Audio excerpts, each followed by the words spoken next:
Hi, Duke. Oh, listen, I just wanted to say goodbye and remind you that the good guys always win, even in the 80s. See you, Duke.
Like a Megaforce. Oh, tonight we're going to be discussing this movie right here.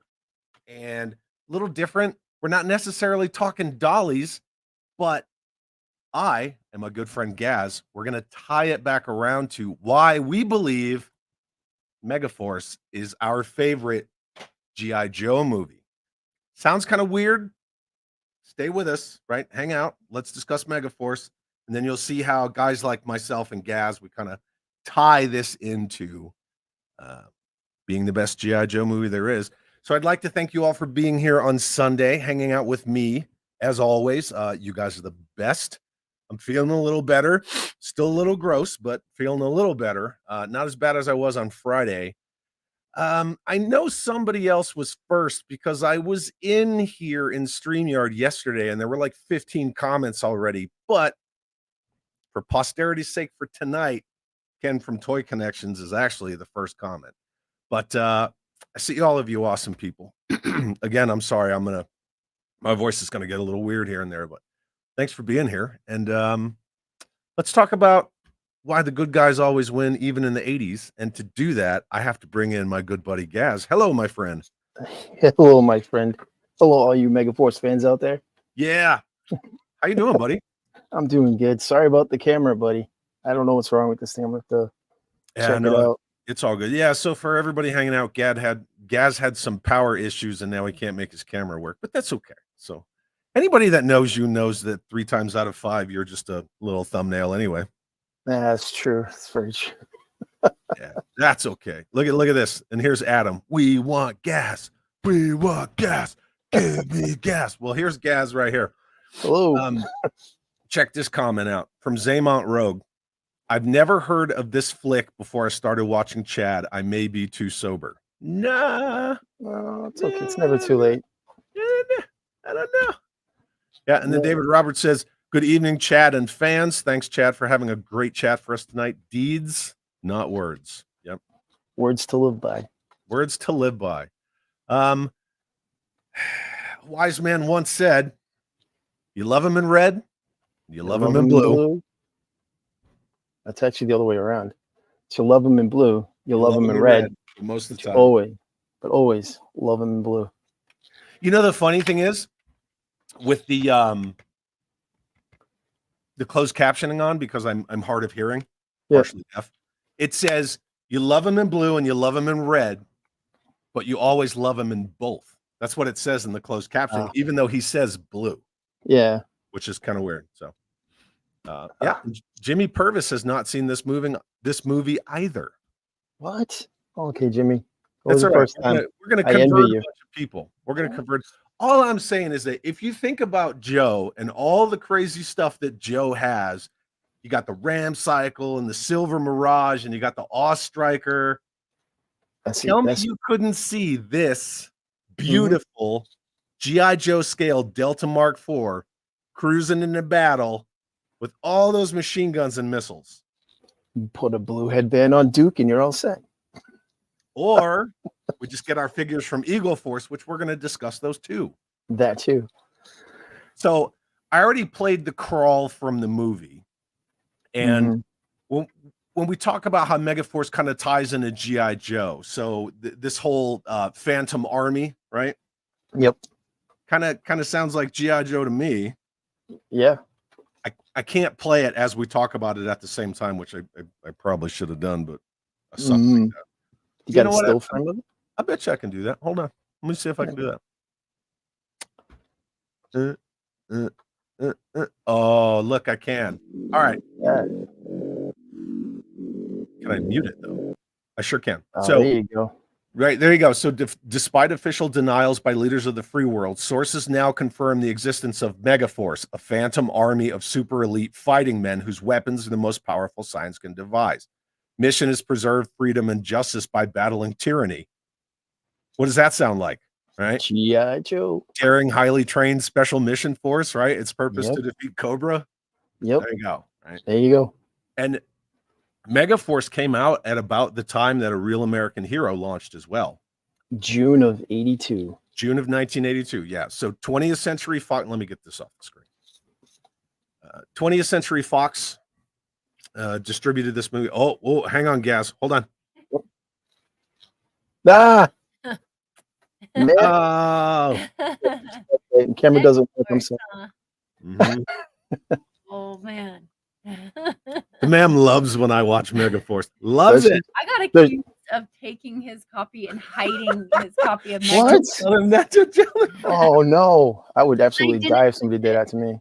No, so I bought another copies, right? So now I have 3. I have the Blu-ray and then 2 DVD versions. Well, I have 3 as well, except two are actually blue. One's 2 are Blu-ray, unfortunately, and the other one is digital.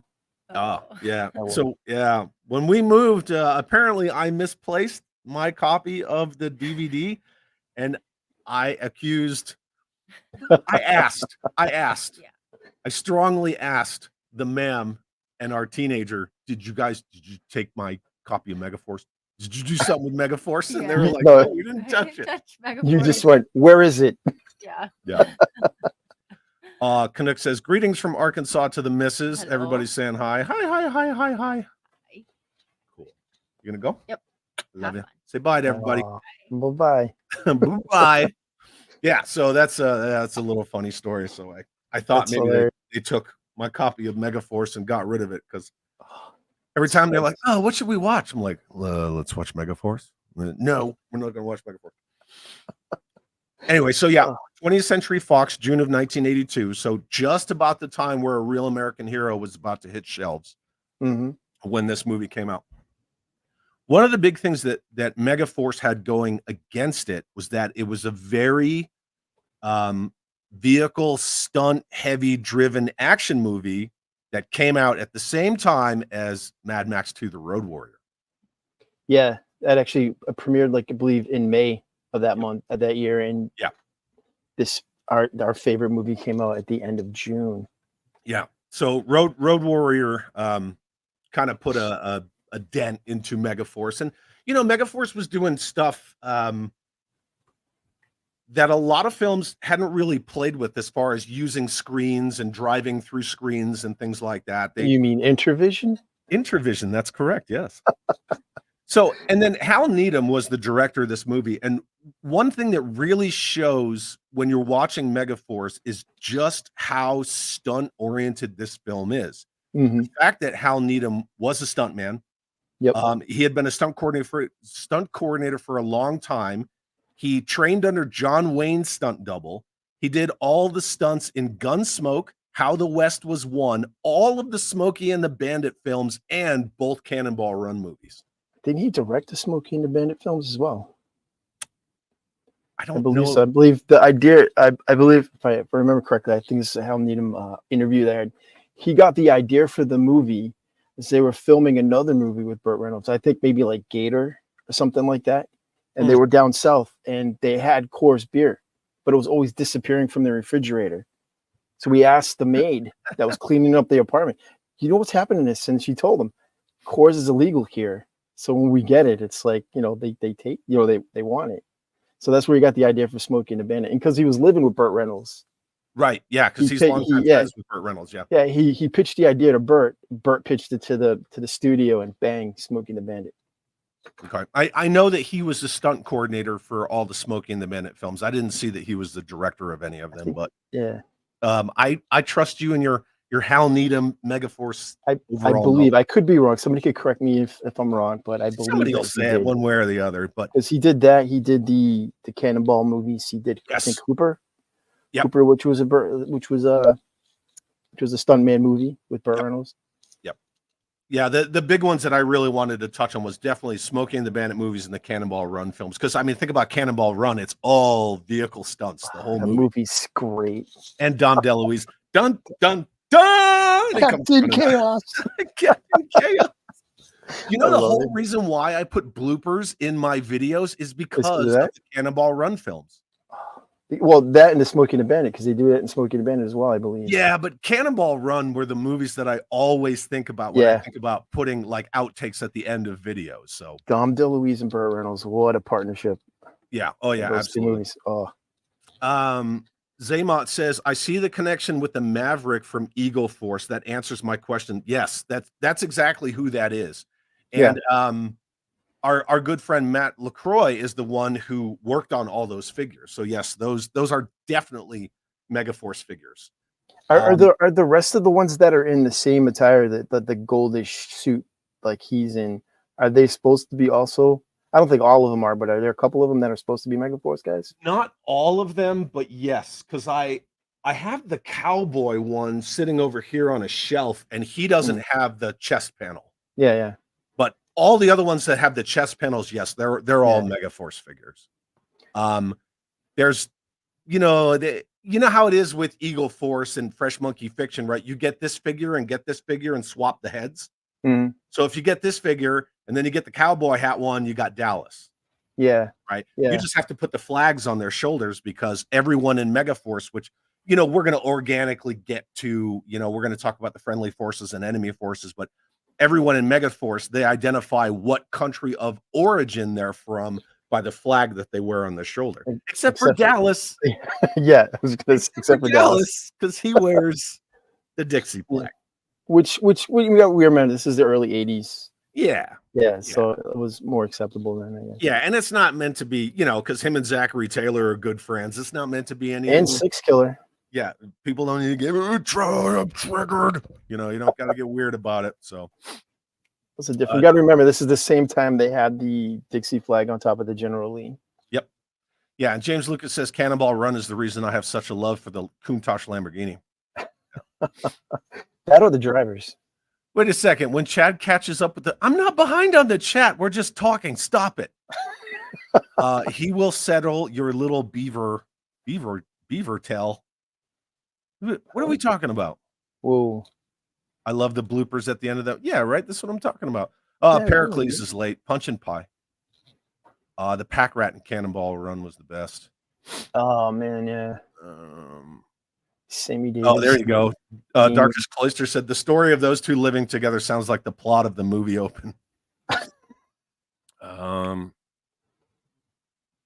believe that War. I believe that the Megaforce, the actual two actors they wanted to play Ace and Dallas was supposed to be Burt Reynolds as Ace and Jerry Reed as Dallas. But I think Burt couldn't do it because he had other obligations and Jerry Reed just backed out. Yeah. And there you go. The drivers for the Lamborghini were smoking hot. Oh yeah. Mm-hmm. It was what's her name from Escape from New York in the Fog. I forget her name. That drove the Lamborghini, and I forget there was like a blonde with her. Yeah, that's right. The brunette chick from Escape from New York. Yeah, she had the big. Oh yeah. huge tracts of land. Yeah. The Canuck sends $10 super chat and says, I will settle this once and for all. Put your money where your mouth is. Chad is the best G.I. Joe guy out there. I like the Canuck better than Cutthroat. I like you both. So thank you for the $10 super chat. But Dragon Balls just gave her a name. yeah, that's right. Adrian Barbeau. Adrian Barbeau. Mm-hmm. Anywho, yeah, so Farrah Fawcett and the chick from the Dukes of Hazzard drove the Lambo. That was part 2. And I don't think it was Farrah Fawcett. It was a different girl. But I know that Catherine, what's her name? Yeah. Betty Grable. Nice cams. Anyway, right. back to Megaforce. Yeah, back to Megaforce. So anyway, Hal Needham, great director for this movie because everything is so like vehicle centric and stunt driven. And he was an Army paratrooper in the freaking Korean War. So the guy was no joke, right? He owned a NASCAR team. And then I got to get to this. Mython the Python with a $20 super chat. Thank you, my friend.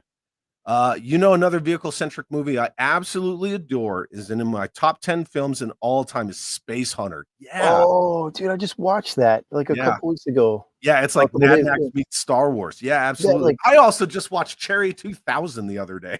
Yeah, both had Molly Ringwald in them. Yep. Right? Is it Molly Ringwald? Yeah.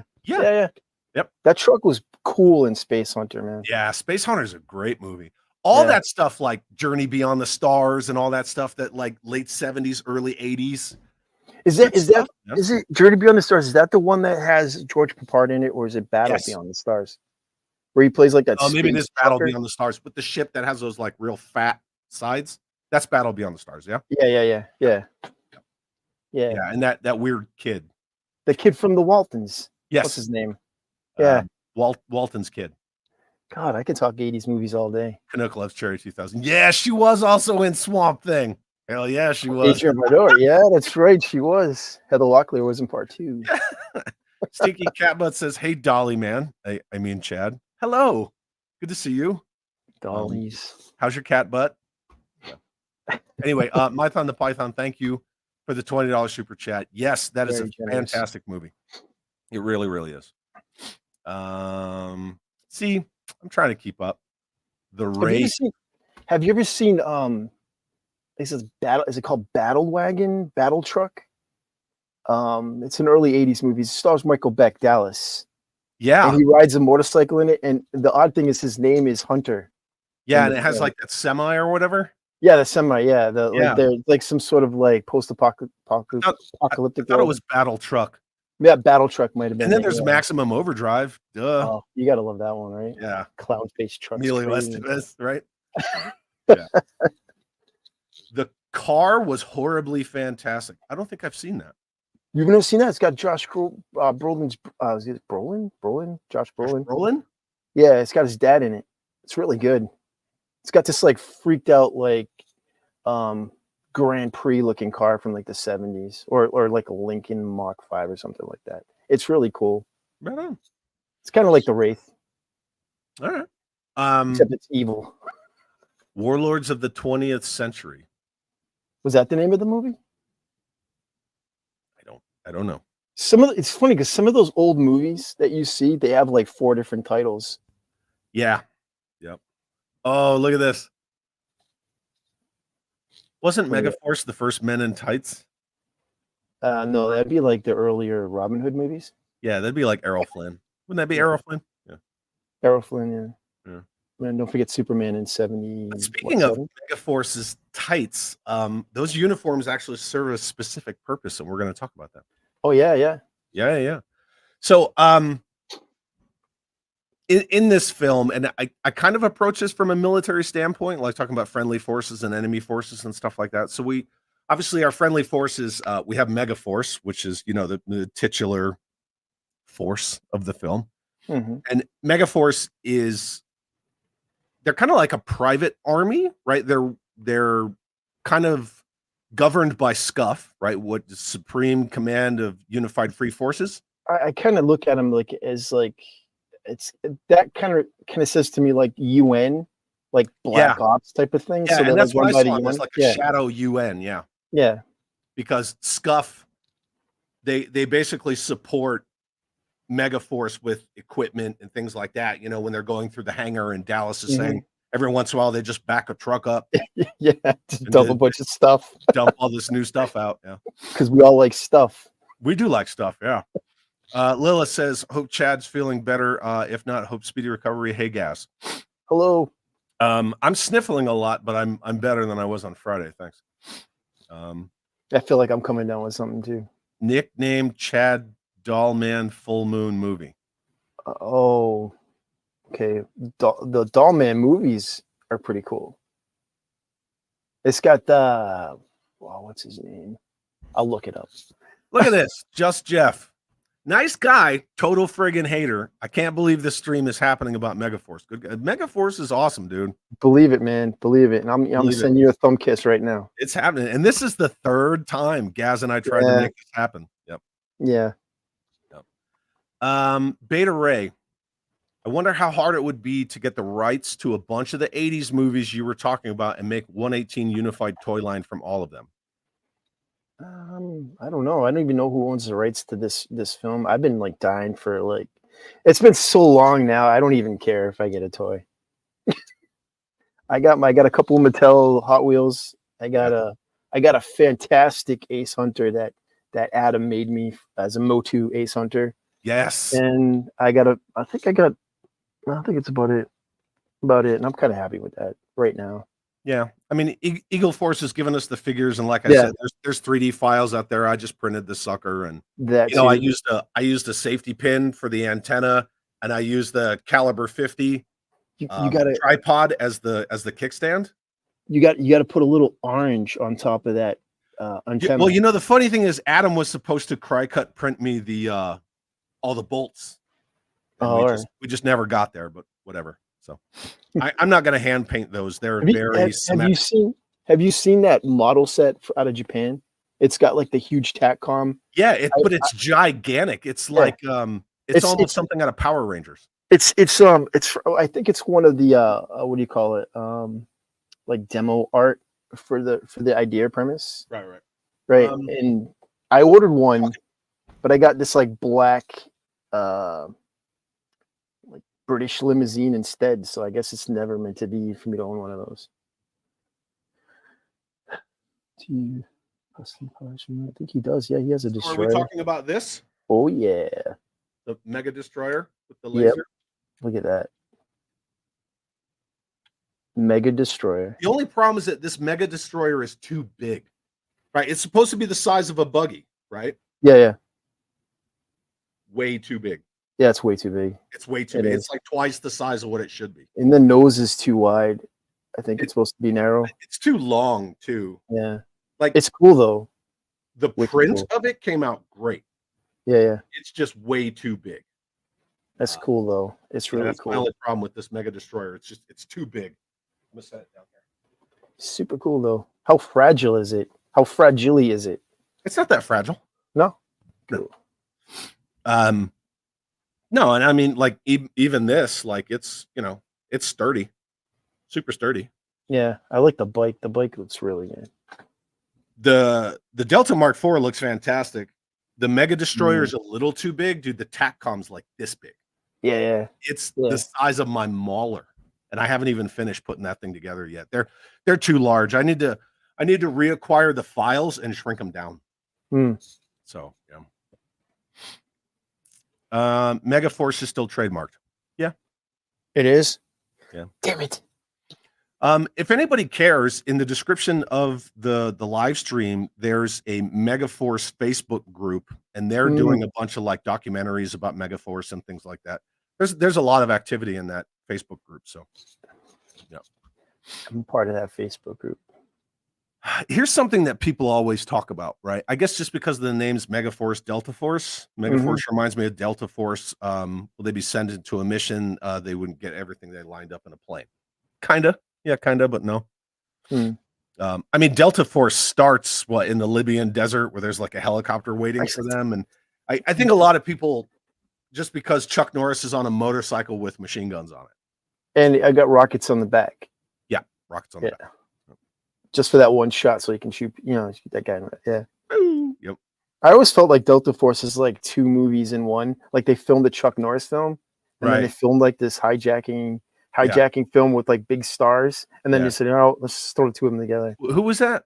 Lee Marvin as the head of the head of the Delta Squad. Yeah, Delta team. Yeah. I think it's Lee Marvin, right? He had the big bushy eyebrows. Yeah, I believe so. Lee Marvin. Yeah, he said Delta Force just had missile motorcycles. Megaforce, those bastards can fly. That's right. Actually, it's only one. It's only one. Only one. Only aces. Yeah, only aces. Because it's prototype. 1, 2. 1, 2. Not 1, 2. 1, 2. Yeah. 1, 2. He was so happy when he found that out. He was like, 1, 2. Yep. Yeah, absolutely. Oh, TJC. Megaforce group joined. Boom. All right, TJC. Yeah, if you're at all into Megaforce, by all means, please go join that Facebook group because they talk about a lot of cool stuff. There's a lot of really rad information that goes on in that group. All right, so we got Megaforce and Scuff, right? And like we talked about, Megaforce would be like your G.I. Joe, and Scuff is kind of like your Shadow UN. Yep. And they basically tell Megaforce, like, this is where you're going to go. You're going to go do this. And then you have the Republic of Sardoon, and they're supposed to be like this independent little republic somewhere in the Middle East, right? Yeah. And Major Zara Venvuda, she's the daughter of the prime minister, right? I think she's the daughter of the king. I believe it's a king. Well, I know she's the daughter of whoever's in charge of the country. Yeah. And then General Burnwhite, he's British. I think he's like a mercenary hire. Like a mercenary hire almost. Like, maybe like a UN representative that goes there to head their forces because they don't have anybody capable enough to head their military. Because there's a lot of stuff in this movie that one thing I appreciate it, they don't beat you over the head with it and discuss it. They don't say like, oh, General Burnwhite is, but obviously he has something to do with the forces of the Republic of Sardoon because he knows what's going on. And you kind of get the idea, not through dialogue, that the whole reason why General Burnwhite and Zara or Major Venvuda go to meet Megaforce is because of the whole Scuff thing, Yeah, they need help. Oh, hey, this group's going to help you go meet them because they just kind of get out of a cab in the middle of nowhere, and that's where Dallas meets them. Actually, it's a stretch Mercedes limo. That's true. It is. Yeah, you're right. And then his luggage gets shot. Yeah, he's got like no shoulder. Yay long. About that wide. Yeah. So I was watching commentary on that, and Barry Bostwick says that he believes they actually shot a snake. That was a real snake that they killed. So anybody from Pete out there, please don't be listening. I mean, I kind of wouldn't be surprised, but but no CGI. They were filming No CGI. Nope. None at all. Lots of practical effects in this movie. And then we have the enemy forces, so it's this nation called Gamibia, and Gamibia's like expanding, and they're doing raids into neighboring countries for like oil, gas, natural resources. Yeah, for their revolution. Like that. That's what the guy says to Duke. He says for the revolution. Yeah, when they're talking Gamibia's civil war revolution thing or whatever. Yep. And so the Gamibian forces, they basically have Duke running their military the way that Sardoon has General Burnwhite running their military. Yeah. Neither of them are native to those countries because we find out later in the movie what they talk about it in Act 1 and then toward the end of Act 2 when you actually see Duke come to where Megaforce is doing their resupply. Yeah. At their in-route rally point where you see him and Ace Hunter interact, that he was part of the United States military with Ace Hunter. I think the way Ace explained it was that he trained with Duke and then Yes. he fought alongside him. I don't know if he was actually in, because he's still like a native of a different country in South America, and then he was recalled to his country because they were going through either some civil. I think they were going through a civil war. Yeah, he and was well, put his ahead of family their stuff too. Yeah, yeah. 300,000 hectares, right? Yeah. And like he had to stand down. His government told him to stand down, so he gave up his. Namibia is totally not Libya. Yeah, Well, no, I mean, no. come on. No. So I think mean- his forces that you see with him with Guerrera is his private like mercenary force that was hired, I believe, By Gamibia. but just by what Ace says in Act 1 to Burn White and Zara, when they start looking up his information, he just starts talking about him, like Yeah. obviously because he knows him. His father's name was this, his mother's name was that. Yeah. Yeah. Yeah. It's very interesting that we can have different takes on it, but still Right, it's know like the film weird, and right? love the film. Yeah, it's very Love interesting. the film. The one thing that I will say about Megaforce is a movie where it's kind of like a last plane out sort of situation where they go in to tear up the Gamibian forces. Guerrera's forces is what they call it all the time. Right, yeah. And they do such a good job that they basically get branded war criminals. And it's like, you can't cross Yeah. our border.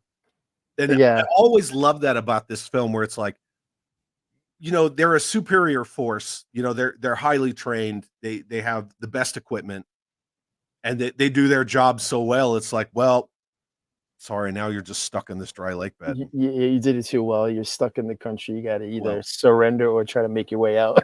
But you know what, Gaz? Yeah. It's all on the wheel. It's all on the wheel. It all comes around. It all comes around. Yeah. It's one of my favorite sayings, man. It is. It's a great saying. Yeah, absolutely. All right, and then we get into this stuff. So we talk about the Megaforce GI Joe connections. So this is Megaforce headquarters. Mm-hmm. It's an underground facility somewhere in the southwestern United States desert. Mm-hmm. 7 levels, 1 million square feet. What does this remind you of? Well, the pit, obviously. Sure, right? Right? And that's one thing, like, just look at this. Yeah, we know most of it's a matte painting, but well, intro vision. So they can they deliberately have walk in painting down there too. Yeah. So they can walk in and out of the scenes without They any can. And they added. drive their car down that tunnel through the top. Yeah. But I can just imagine that. Can you imagine that? This is like 82. So this movie was what in production, probably like 81, 81. Yeah, 81. And they're coming up with all this. And when were we introduced to G.I. Joe and the pit and the comic books? What, in 82? 82. Yep. Yeah. Yeah. Exactly. So like you see a lot of parallels. And that being said, we always talk about how this is our favorite Joe movie. Mm-hmm. When we finally did see the pit in Rise of Cobra, did it look anything like this? Well, similar.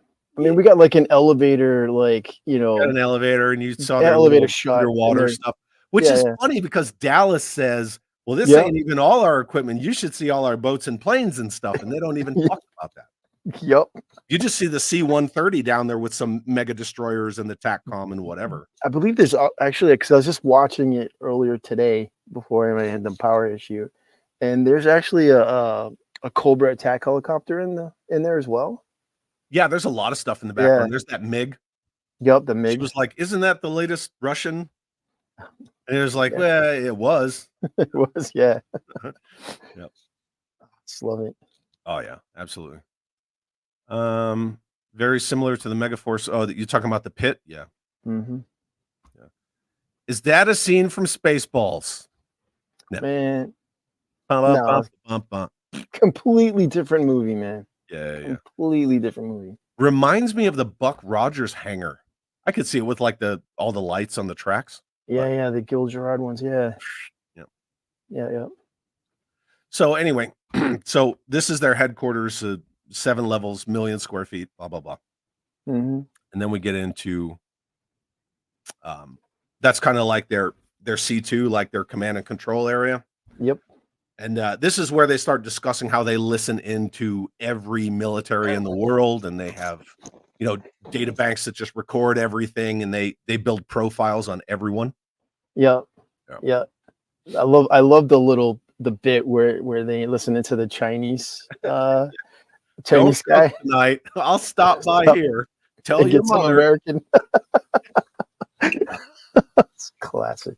But even Egg, like Professor Egg, Yep. Eggstrom, they call him Eggstrom. Egg. So like he's like their main engineer guy who builds all their cool little toys. But even Egg, when they would punch something up, Egg would say, "Oh, this is the Third Army People's Republic of China out of Kowloon, blah blah blah blah blah." Like he just knows all this stuff. Mhm. Yeah. Zaymot's got to run. Wife is demanding attention. Oops. Well, All go right. get See to your you, wife. Zaymont. Replay squad, always appreciate it. And What was that joke? What was that joke that Egg says to Dallas when someone has less? when someone doesn't have less on, they have moron. Exactly. Oh, it's great. And that's something that this movie is full of. And anyway, real quick, so Mython the Python says it's on Amazon Prime to rent for $2.99. Yep. Yes, it is. Yep. That's a good price for a rental. If you've never seen it, rent it, and then if you like it, buy it. Damn Can't right. go wrong with a $3 rental for a movie with a lot of practical effects and amazing vehicle stunts. Mm-hmm. But this movie's full of all those weird little jokes where Egg just comes out of nowhere and says that joke to Dallas. And then the pilots of the C-130s and all their back and forth about my girl this and I got to get home and hey, do you mind if I give her a call? Why not? Everybody else does. Yeah, what was that? The pilot's name was what's his name from Emergency? He played the doctor. I think I have it down here somewhere. Robert Fuller. He's been in like a ton of stuff. The one that actually lands. Yeah, the one that flies. He's Eagle One, the one that actually. Eagle One. Yeah, the pilot. Yeah, it's his. Yeah, I think that's his code name. Yeah, because Eagle Flight is originally both planes. Yeah, Eagle Flight. The two C-130s. Yeah, and then one was full of Delta Mark IVs, and the other one had all the mega destroyers and the Tacom. Yeah, and and another thing that we're going to kind of get into is, so as someone who has studied and trained in and conducted real world operations in what's called tactical combat convoy operations, or TC2O. Yeah.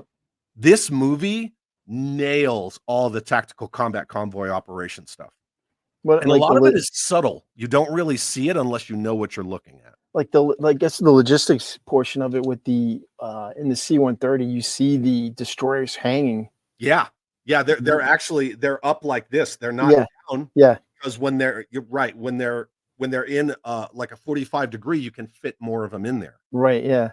Yeah, and the way that they parachute all their vehicles out, even their tactical resupply depot, it's basically just a canister that comes down, and they use the envelope, the canopy from the parachutes as like their solar shades. So cool, man. It's cool. Brilliantly designed the way that they did it. But even when the vehicles are moving, when they're moving tactically, the way that they're moving in those columns, they're doing it correctly. That's so yeah, realism, people. What'd you say? I was like, realism. Yeah, no, there's a lot of military realism in this movie. Dale Sanford says, use, for example, Blade Runner and Fifth Element. They were using Heavy Metal Comics to come up with the idea how the world should look. Megaforce was probably used the GI. No, this was actually out before the GI Joe comics. Yeah. I think GI Joe was probably in its like early design phases when this was being made. Yeah. This came out in June of 1982, which means that they were storyboarding it 79, 80 and filming in 81. So this was before the GI Joe comics. Actually. Yeah. June 25th, 1982. Yeah. Megaforce was a classic back in the day. Megaforce is still a cult classic now. Hell yeah, man. Yep. Hell yeah. I'm trying to watch the chat and do all this at the same time. So anyway, this is their C2. This is like their whole command and control area where they just I don't want to say spy on, but they kind of spy on, right? Well, it's They their job, monitor. right? They That's monitor. their job. They have to monitor things. I'm That thinking is they their job. probably. I'm thinking probably like what you were saying earlier, where they get contacted by the Shadow UN group, Yeah, if we Scuff. want to call it that, yeah, Scuff, to do missions. But I think they also monitor things themselves and probably choose some of the missions they want to do as well. I wouldn't say that Larry Hama ripped this off. I wouldn't Oh say that at all. no, So no. Larry Hama's pit is under the Chaplain's motor pool in fictitious Fort Wadsworth, New Jersey. It's completely different. Yeah, This is like in a hollowed out mountain that's gyro stabilized that can take, hits from, what does he say, a 25 megaton direct hit. I believe that's what he said. Yeah, Yeah, it's not the same. I mean, there's a lot of cool parallels between Megaforce and G.I. Joe, but no one is saying that Larry Hama ripped no, off. I'm not saying that at all. It's really cool. It's like what you just said, definitely. Yeah, and see, Rollkeeper said, but there's no ninja in Megaforce. Well, No, there's not. no. There's a Japanese dude, not a ninja, Suki, and he carries a 6-shooter. and he's not a ninja. Yeah. So does Zachary Taylor. I think that's just their standard sidearm for that loadout. I'll have to look again at pictures, but Well, remember when Zachary Taylor's gets hit in the third act and it flips and he gets out and he gets no, on- that's Suki who gets out. Suki gets hit. Zachary's driving the. That's the right. one. That's right. Yes. And he gets on the roof and he's firing. And he starts the shooting. Yeah. Exactly. Stargate ripped off Megadome. I don't know anything about it. What's Megadome? Here you go. From our good friend Phil, Phil, thumb kiss to you, buddy. our Kiwi buddy, all the way from Japan. Gaz, have you ever met someone who's a bigger fan of Megaforce than you? I think this guy above me. I don't know if I'm bigger. I think we're level. I think we're just kind of there. Well, all right. So I have never met anybody bigger than me, but I know there's people out there because there's a guy that they put together this special DVD that has like commentary on it with a film director, not Hal Needham, but another one, and Barry Bostwick, and he's also talking to Hal Needham. Yeah, and stuff like that. That would be. Is his first name Bob? I think so. He's the one who runs the Megaforce. Well, Facebook. then that's the biggest Megaforce guy out He's there. also the one who's doing that massive documentary about it. Yeah. And he owns like 2 Mega Destroyers and a couple of the Delta Mark IVs because these are all practical vehicles. Yeah. I found out that the guy who built them spent $1 million and he built within 8 months he built all those vehicles and they all work perfectly. Yep. Everything that you see like automated that moves like the lasers and they pan 360 and they spin and all the Gatling guns turn and they're just fantastic. And if you look at the laser itself, I think there's like a couple of shots when they're preparing to go and you see them power up the lasers and they pop up and you look at them and you look at the little tech that's on there and you're like, damn, that's cool. It's intricate stuff. It's cool. The pit is fictional. Fort Wadsworth isn't, and it's Staten Island. No, it's in Jersey. Fort Wadsworth was in Jersey. I don't know. G.I. Joe was almost a direct descendant of Nick Fury's Agents of S.H.I.E.L.D. It's actually supposed to be, it was from his scrapped idea for Fury Force. Yes. Which wasn't really Nick Fury, but yeah. I can see that. Revolved around a little clandestine team with that Nick Fury's kid. Yeah. Yeah. I can see that too. And Snake Eyes was originally a shadow called like Ghost or something like that. Or Shemog and Goggles. Yeah. Look at this. I can't believe they spent $1 million but couldn't make the motorcycles fly for real. Says who? Yeah, you don't know. Flying on screen. You know? That's all I'm saying. Believe what you want. I saw it. I saw it land in the back of a C-130 with the ramp down. I saw that. Did you? I did too. Yeah, I did. Cutthroat sends a $5 super chat. Thank you, Cutthroat, and says, do you think Glenn A. Larson got any ideas from Megaforce movie to do Knight Rider? I mean, the guy who played General Burnwhite was in Knight Rider. Yeah, Devin. No, Battlestar Galactica was before. That was 77. That was his idea off of Star Wars completely. Yeah. That's what he even said. And to me, honestly, But he I'm also not- I'm threw in not- a bunch of like old Earth culture stuff, like Oh, the yeah. Egyptian style helmets, and yeah. I mean, I'm not throwing any shade or any hate against Star Wars, but I prefer Battlestar over Star Wars Really? myself. Yeah, personally, I think the whole conflict between the humans and the Cylons. Cylons is an interesting story. I mean, they're being hunted and they're looking for their own planet. You know, they're on the run. They don't even know where it is. Exactly. What do they call it? Like the 13th colony of man or The something? 13th like that? colony, yeah.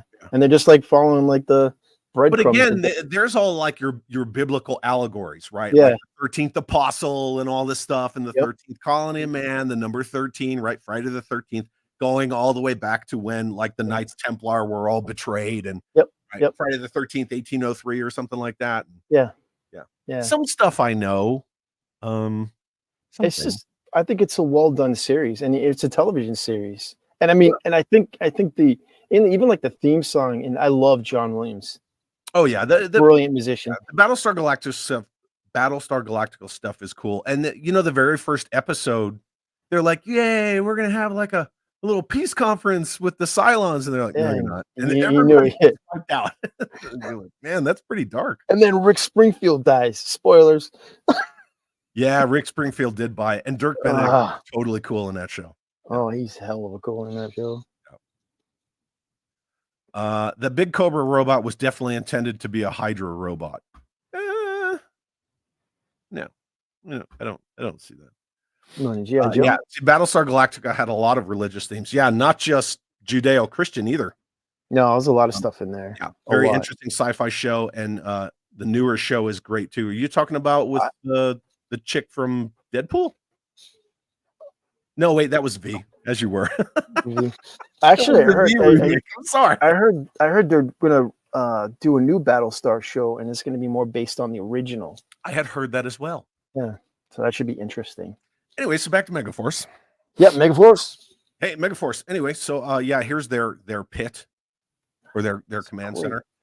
Now we're gonna get into this sucker. So now we're gonna get into their actual equipment. We saw their headquarters, we saw their command and controller, their C2. So now we're getting into this, and this is the actual model That you bought, that you have. Yeah, That's the exact right. That's the 3D render of what I'm holding here in my hand. and that's the Delta Mark III, correct?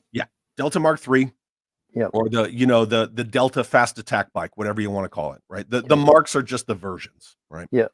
So yeah, the Mark III and the Mark IV look similar, but the Mark IV has 1.2, right? Has the flight capabilities. 1.2. Yeah, so they're just fast attack bikes. They're pretty much just armored dirt bikes. And I love the fact that, and you can't see my cursor, but just all the rivets for the armor plating Yeah. on the Neat, vehicle. neat And it space, has neat. the 3 machine guns, right? So 3 7.62 millimeter machine guns. Yep.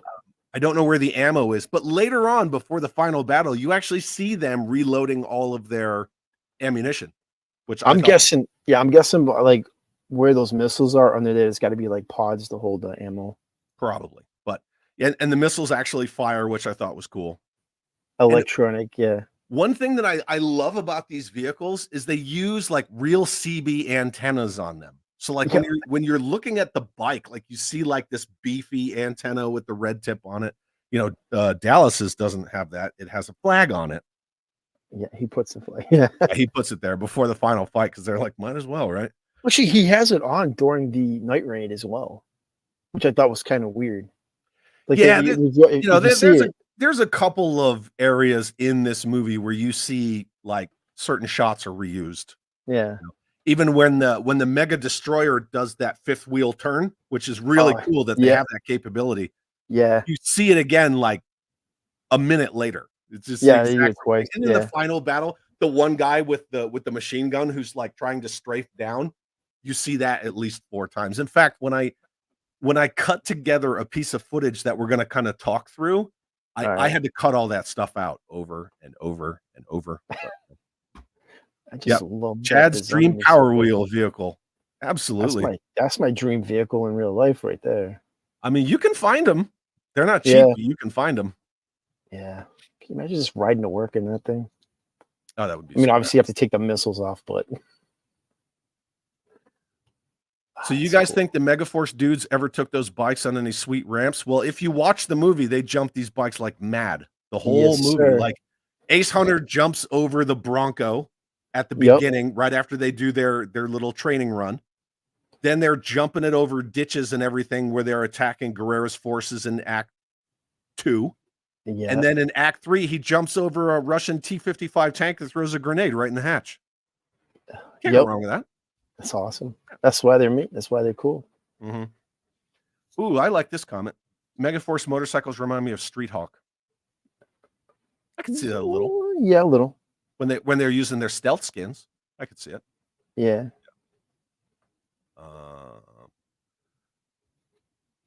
I didn't know there was a live tonight. I feel betrayed. Dude, every Sunday and Wednesday, brother. Sunday and Wednesday, I'm here, 7 p.m. Eastern. And Friday, 7 p.m. Eastern with Jay Bartlett. Yeah, and then Yojo Jerk says, that bike looks street legal to me. Yeah. With the He's missiles? gonna put a hand lamp on the front of that, and you're good to go. Yeah, that's it. That's it. You know, just get yourself a staple gun and put a license plate on the back. Now, I love the fact that the rims are just solid.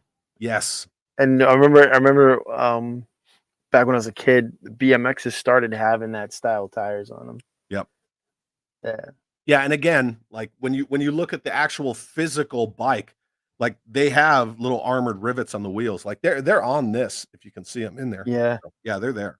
It's You just pretty. gotta- It's a great looking bike. Yeah.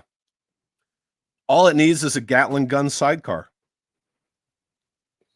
Yeah. I mean, there you go, right? Yep. So, yeah. So anyway, that's the Delta Fast Attack Bike Mark III, Mark IV, or whatever. And then there's a whole bunch of them sitting there. That's just cool. This is where they're at their in route rally point where they're doing their tactical resupply. And up top, you can see that cylinder that was airdropped out of one of the C-130s out of the Eagle flight. And then they're just using the parachute as a solar cell. Hell, maybe there's some cool mechanism, and the ammo is no. Actually, they're putting it behind the actual. Yeah, because you can see all the ammo cans there. Yeah, I was just thinking back when they were putting in behind the shield by the handlebar. That's where they were putting it in. Yeah, and then if you remember while they're talking, right, and it just kind of comes down in the chute, and then they pull it out. And it's an ammo can, and you can see all their missiles on top of the ammo can. So it's like they just grab the one can, and the missiles are on a rack on the top, and then you just take it away. It's kind of actually really brilliant when you talk about like in route resupply. That's pretty efficient. And not to mention that thing has a whole computer system sitting in it as well. Yeah, that's in direct contact with their main HQ. Yeah, they have that satellite uplink because they show the digital overlay. Yeah. I wonder what the bike is that they actually use to make that. Some kind of dirt bike. I don't know. You can Google it. I bet you it's probably a Honda. Gaz says it's a Honda. I'm probably thinking. I think Hondas had that like high tank back in the early 80s, didn't they? They're dirt bikes. I don't know. I just know that they're dirt bikes. So anyway, so that's another shot of their bikes. And I love their whole outfit, you know, the way that they wear the full face helmet. Mm-hmm. They have the hose that comes up, you know, I'm sure for air and comms and all that stuff. And then they have the antennas on their helmets. Because remember when Hunter's trying to get a hold of Duke and he's like holding onto it, he's playing with it. Yeah. Oh, Honda 250 probably. I don't know. Sergeant Major Google knows, so somebody can figure it out. Sergeant Major Google. Yeah. And then, Anthony Rosario says, what's cool is that their vehicles had self-destruct modes. Yes, they did. Because there was, go ahead. I was going to say, and radio control abilities from Tacom. Right. Because when they attacked the Gamibian forces at the end of Act 1, beginning of Act 2, and that Mega Destroyer takes that critical hit, the guy bails out and he drives it right into their fuel storage. That's crazy. The guy in the Tacom. Which they don't ever really say his name. They just say Tacom. Well, that was Hal Needham, actually. Right, but the character name. Yeah, he did. Yeah, he was uncredited in that role, even though he directed it. But yeah, so I just referred to him. Oh, Sergeant Major Google says Suzuki RM 125 off road. Nice. Bam! Thank you, Jeff. See, that's how you become value added. right there. Ask Sergeant Major Google and then tell the rest of us. Done. That's teamwork. Actually, good job, you. It was actually a good job. Yeah, there you go. Suzuki RM125 off-road. Sweet. Sweet. Now all we got to do is get a couple of those, Gaz. That's all we need. Some fiberglass. Yep. We're all good. Make some bikes. Make some bikes. Now there it is. This bad boy. So the Mega Destroyer buggy. Hey, Just Jeff, find out what this was. Some kind of dune buggy. But this thing is armed to the frickin' teeth. Twin gats. It's got the two 7.62 machine guns right in the nose. It has the stealth nose. Plus, all of Megaforce's vehicles are equipped with not only inverse photosensitive stealth, which we'll talk about that, electric motors for silent running, right? Yep. Remote control capabilities, Yep. smoke screens. Yep. I mean, like, these things are armed to the teeth. How does this not say G.I. Joe? They all have red light capability. Yep. Right, for all their night incursion, because anybody who knows anything about military tactics, we always use red light at night because that wavelength doesn't travel very far. And it's got that awesome deeds not words right behind the driver's window in the cockpit. So they have two 20-millimeter Gatling guns, the two 7.62 guns, 3 missiles, and that freaking 360-degree focused energy weapon, aka laser. Yep.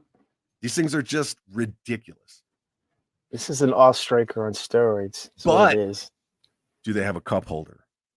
Of course. I mean, they have a cool interior. I will say that. Like, Batmobile eats your heart out. Mm-hmm. Yeah. Daredevil Dave's here. What's up, dude? Good to see you. I'm sure there's a cup holder in there.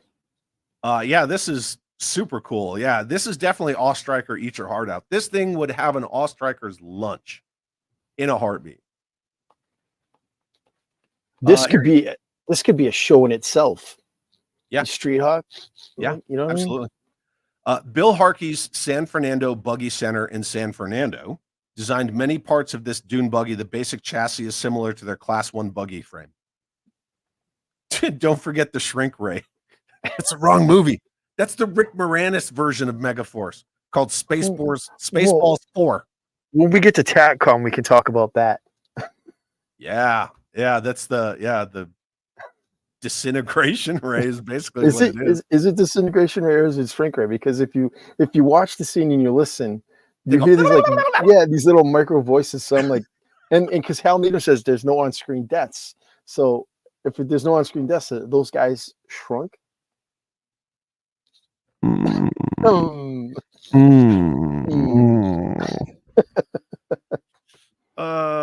I don't know. Maybe.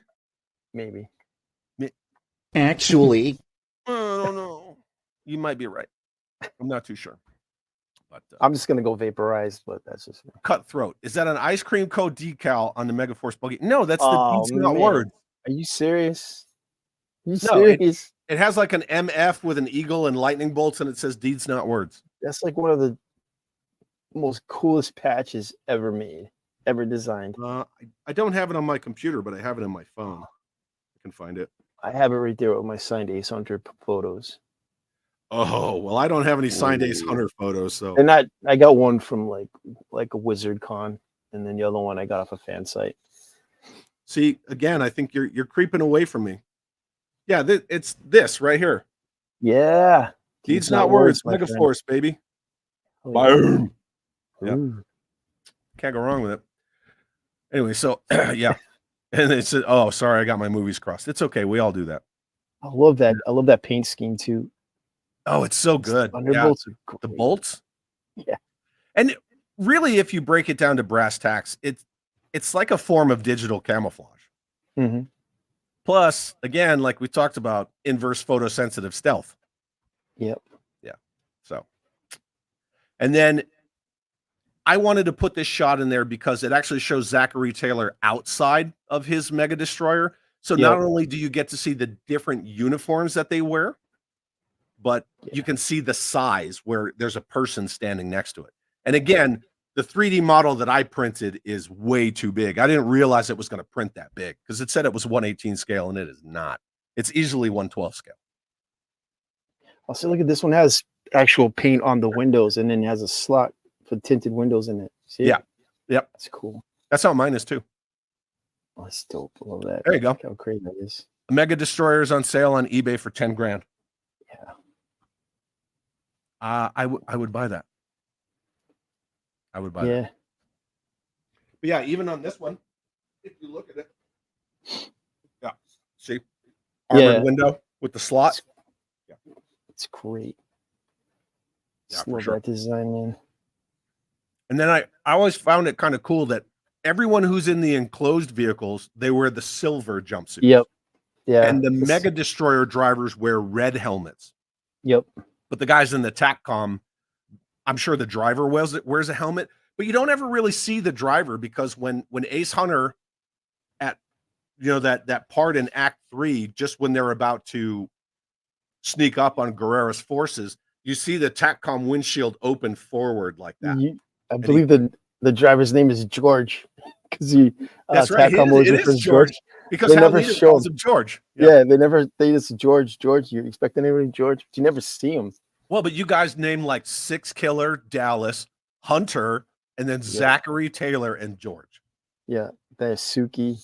There's Lopez. I think it's Lopez is one of them. Lopez. Yep. Lopez. Yeah. I always liked Six Killer. I liked his name. Six Killer's a great name. Where they're just throwing that knife back and forth. Yeah. In the C-130. Yeah. Well, Zachary Taylor. I got it. Geronimo! And he jumps out of the plane. Lancaster. That's the guy who played him.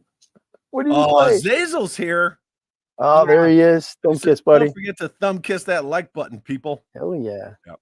Tacom is awesome. Yeah, thanks for being here, Jim. And we're going to get into the Tacom here in a second. Michael says those pants are going to give me nightmares. Well, that's just something you got to accept. One thing I do appreciate about their uniform, not only do they have that chest panel control, which, I'm a Darth Vader kid, so I always liked it.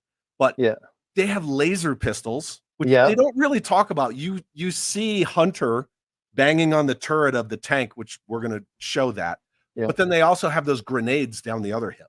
I like the grenade design. I was customizing a classified figure to do an Ace Hunter, and I took Snake Eyes' grenades off his what do you call it? Bandolier, and I put it on his knife holster to kind of emulate that.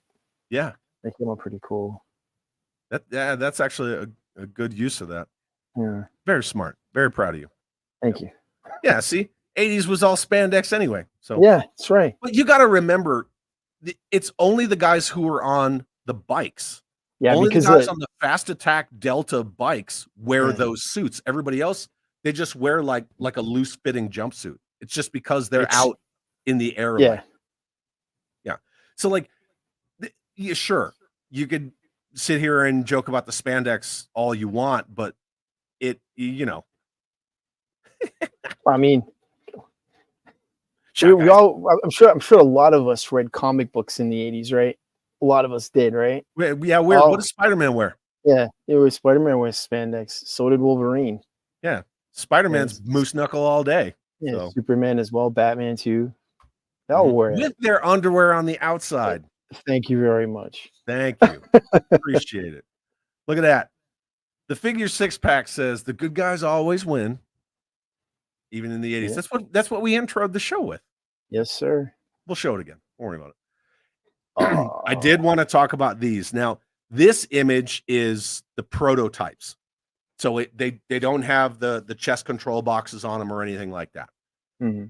But if you look at the guy on the right, again, we were talking about the people in the vehicles have the more loose fitting, and the people on the bikes have the more form fitting. So you can see the difference. Like one should be M silver, right? Yeah, but that's definitely Ace Hunter, and these are paint mastered by our good friend Matt LaCroix. And you can actually go pre-order these from Big Bad Toy Store. But I can't wait to get that Maverick Ace Hunter figure. That'd be great. Oh yeah. Yeah. But the actual figures do have the chest control boxes and the hoses and the whole 9 yards. Yeah. And this is just a rad shot, so I just had to show it. Marvel Comics had a comic book called Team America in the 80s. There you go. Yeah, this is the charge shot, right? When they charge in these forces.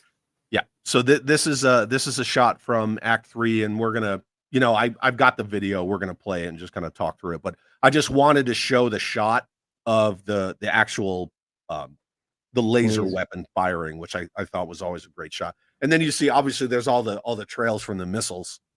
The missiles, I love them when they launch the missiles. They just go everywhere. Yeah, the missile volleys, and you see one go this way and one goes. Yeah. And everyone who is ever around one of these bikes and fires these missiles, they all say the same thing, like the missiles just go wherever they want. Right. Yeah. Pew pew pew pew. I was kind of imagining them to be kind of like Robotech style missiles. Like when Veritech launches a and they just open up and a whole bunch just go everywhere. Yeah, that's the way I picture it. Sure, because it's intense. Oh yeah. Now we'll get into this sucker. So this is called the Tacom, TACCOM, or Tactical Command. This is basically their mobile C2. It's a 6-wheeled vehicle. It's pretty much like minivan of doom. Yeah. It has two very large caliber weapons on the top of it, and then it has some guns down in the bottom. The radar dish, it holds George here in the front. I don't know if it's a driver and an A driver or just a driver. I wonder if it's like a one-seater, like the guy sits in the middle, or if there's like dual seats up there. I think it might be like a one-seat. You don't really see him. You really just see Hal Needham in the back. Yeah. But anyway, that's the Tacom. So yeah, Tactical Command. It's a great looking vehicle too. It's the Megaforce version of the M998 command post that the Army has, which you actually see several M998 command posts in this movie. In fact, Dallas pulls up to one, chucks a grenade in the back, and drives off. Yeah. Yep. Show enough, Shogun. Sure. And then there you go. So size comparison, it's not that large at all. But it's a badass vehicle. Yeah. Such a great shot. There's your boy Dallas right there. There he is, Dallas. There he is. Yep. A wheeled HISS tank. I guess you could say that too. Yeah, I never really looked at it like that. Yeah. Right? Because a HISS tank is basically just two triangles. Yeah. Yep. That looks like the Persuader from G.I. Joe. Do you mean? Yeah, I guess you can. I can see it. Yeah. A little bit. Yeah. You take off the cannon bit. Yeah. Yeah. You got that laser turret on the top. Yeah. I mean, the Persuader's 10 wheels, but yeah, it's kind of Persuader-ish, I guess. You can throw that design on the side of that, and you can have a little bit of a dun, dun, dun, style. dun, dun, dun. Yep, there it is. Oh man, now I'm gonna get another Persuader, and I'm gonna have to do it. Here's the funny thing: I just set it down next to that Mega Destroyer, and the Mega Destroyer is still longer than that Persuader. That's probably the right. I think that this Mega Destroyer. Yeah, that's about the same. Yeah, that's about the right size. Right. Actually, yeah. Thank you, Figure 6-pack, because now I'm gonna have to buy another Persuader. Appreciate you. Good going, 6. Good eye though. Yeah. I like this comment right here. The first time I watched this movie was with Gaz, and that's the best thing ever. That's so cool. And he liked it too. It's such a good movie, man. He loved it. Yeah. Reminds me of the Desert Snowcat. Okay. I can see it. Yeah, I could see it. Looks like an APC with an extra nose. Probably. Yeah, and do you have a shot of the disintegrator ray?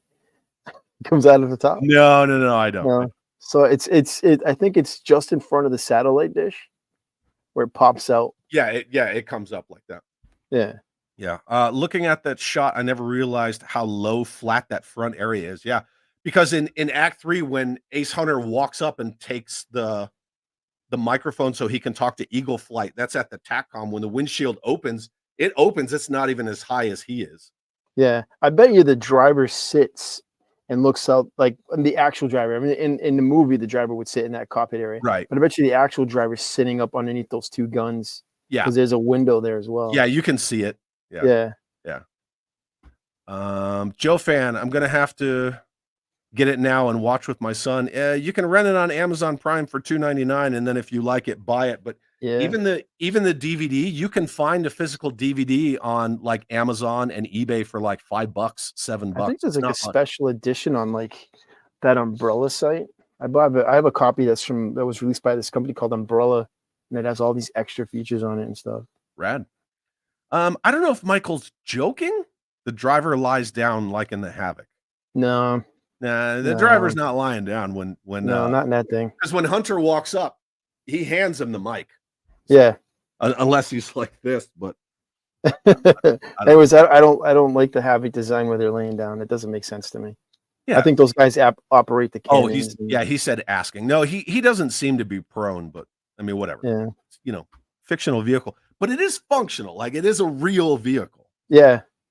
Yeah. They found one in Florida and it was red. It had been used for another movie and it was just like in the woods somewhere, just rotting. Oh, I wonder what that movie is. I don't know. So again, that's all on the Megaforce Facebook group. So people find all sorts of crazy stuff on there. And Love then this shot. I love this shot. Yeah. So this is after they attacked Guerrera's forces in Gamibia. They're still in Gamibia and they're trying to make their way to the Sardoon border. Mhm. So they're on their way to their en route resupply where you can see none of them have missiles left, right? So they're all what's called black on ammo, which means they fired everything. In that first battle, they do fire everything. I mean, they lay waste to that whole area. But this is one of the things I wanted to talk about. So when you talked about tactical combat convoy operations, so you got one dude on point, and again, this is in the middle of the convoy. So your TACCOM or your C2, your command and control, any kind of TC3 element is going to be in the middle of your convoy. Mhm. So if you're making a company-sized movement, generally the commander, the XO, and the first sergeant are somewhere in the middle of that movement, and you have like a platoon leader or a platoon sergeant out front, and then one in the back, and then everybody else is just kind of interspersed in the middle. But you always want to have your C2 somewhere in the middle of your convoy because that's generally the least likely place where you're going to receive an attack. It's always at the front or always at the back. So when you see Megaforce making movement in their vehicles, you always have the Delta bikes, and then you have some Mega Destroyers, more Delta bikes, and then you have the TACCOM, and then you have bikes, Mega Destroyers, bikes. Yep. And that's the way that you would want to make that kind of a movement. So they really nailed that as far as like having the most security with the highest speed possible, because if you have a bike out front, they're the most maneuverable. They're not necessarily the fastest, but they're highly maneuverable. So any kind of obstacles or things like that, obstructions, they can get around them better. So that's something that I really appreciated about this. It's just The arrows remind me of Airbender. this is long before that, I believe, though. But yeah, it's cool. Yeah, Desert Street Hawk bike. Bad guys live forever. Yeah, looks more like a tactical movement. That's exactly what it is. Yeah, absolutely. Just look at that shot. Is all right. Yeah, I was gonna say that shot. It gets me every time. I've seen this movie. I've obviously, like you, seen this movie so many times. I notice like the smallest little things when I'm watching these because I can't have this movie on and not like I can't put it on the background. No, this is when this is on, I'm watching it. I don't care. I got a big TV and an Xbox right over the tops of my monitors and like. Yeah. So I noticed like little things. Like I could swear that some of the paint schemes are different on some of the bikes. Yeah. I think some of them, they don't have the black outline on the arrows. Like there will be a solid brown. Right. Just little things like that. Every time I watch it, sometimes I notice something like new. Is there a reason the front of the bike looks like a lion's face? Oh, I never even noticed that. See, look at something new right now. I didn't either. I didn't really kind of make that correlation. But again, it's just designed to break up the lines. Because you can see like the eyebrows, and then you get those slits where the handles are. Looks like eyes. Yeah, I can see it. It's cool. Meow. Yeah. Meow. I prefer a tiger, but that's just me. Yep. Dale Sanford says, this vehicle reminds me from the RV from Stripes. A Mako? The EM1. Oh yeah. Stripes is a great movie too. You know what's funny? I have a 1/18 scale RV that I'm turning into the EM1. Are you kidding me? Yeah, it's in a box in the back. Yeah. Oh yeah, that green half-tone paint job that they had. Yeah, you with could do the it. armored shutters and the Yep. guns and Now you yeah, just I need a worked Harold on the Ramis and EM1. you just need a Harold Ramis and Bill Murray G.I. Joe style figure coming out of the back with little Mac 10s. Yeah. Yeah, the shot this whole scene where they're just riding to the restock zone is great. That whole line, you see the whole line of them coming at you. Yep, it's awesome. Yeah, it's just a great scene altogether. But I wanted to show this shot to kind of talk about the whole tactical combat convoy operation because they really nail it. Like, I've done it for years. I was in a heavy weapons infantry company for almost 6 years. I did it numerous times on deployment.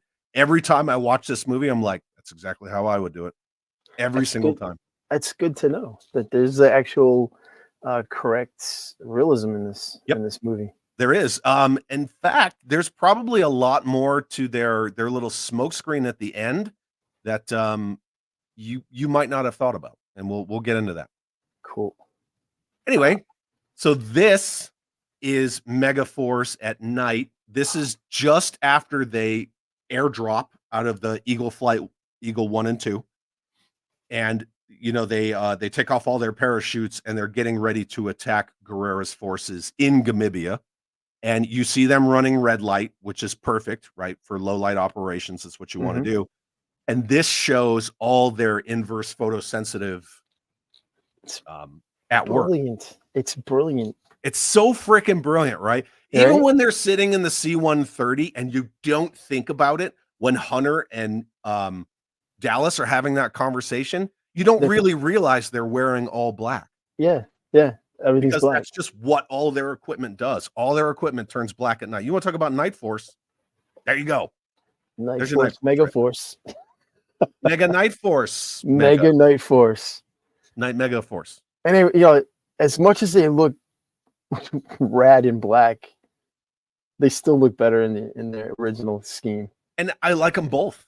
I really do. But I wanted to say hi to World Made of Cardboard. He just got here. Hello, World Made of Cardboard. Apparently we got to start over. So just 3, 2, 1. No.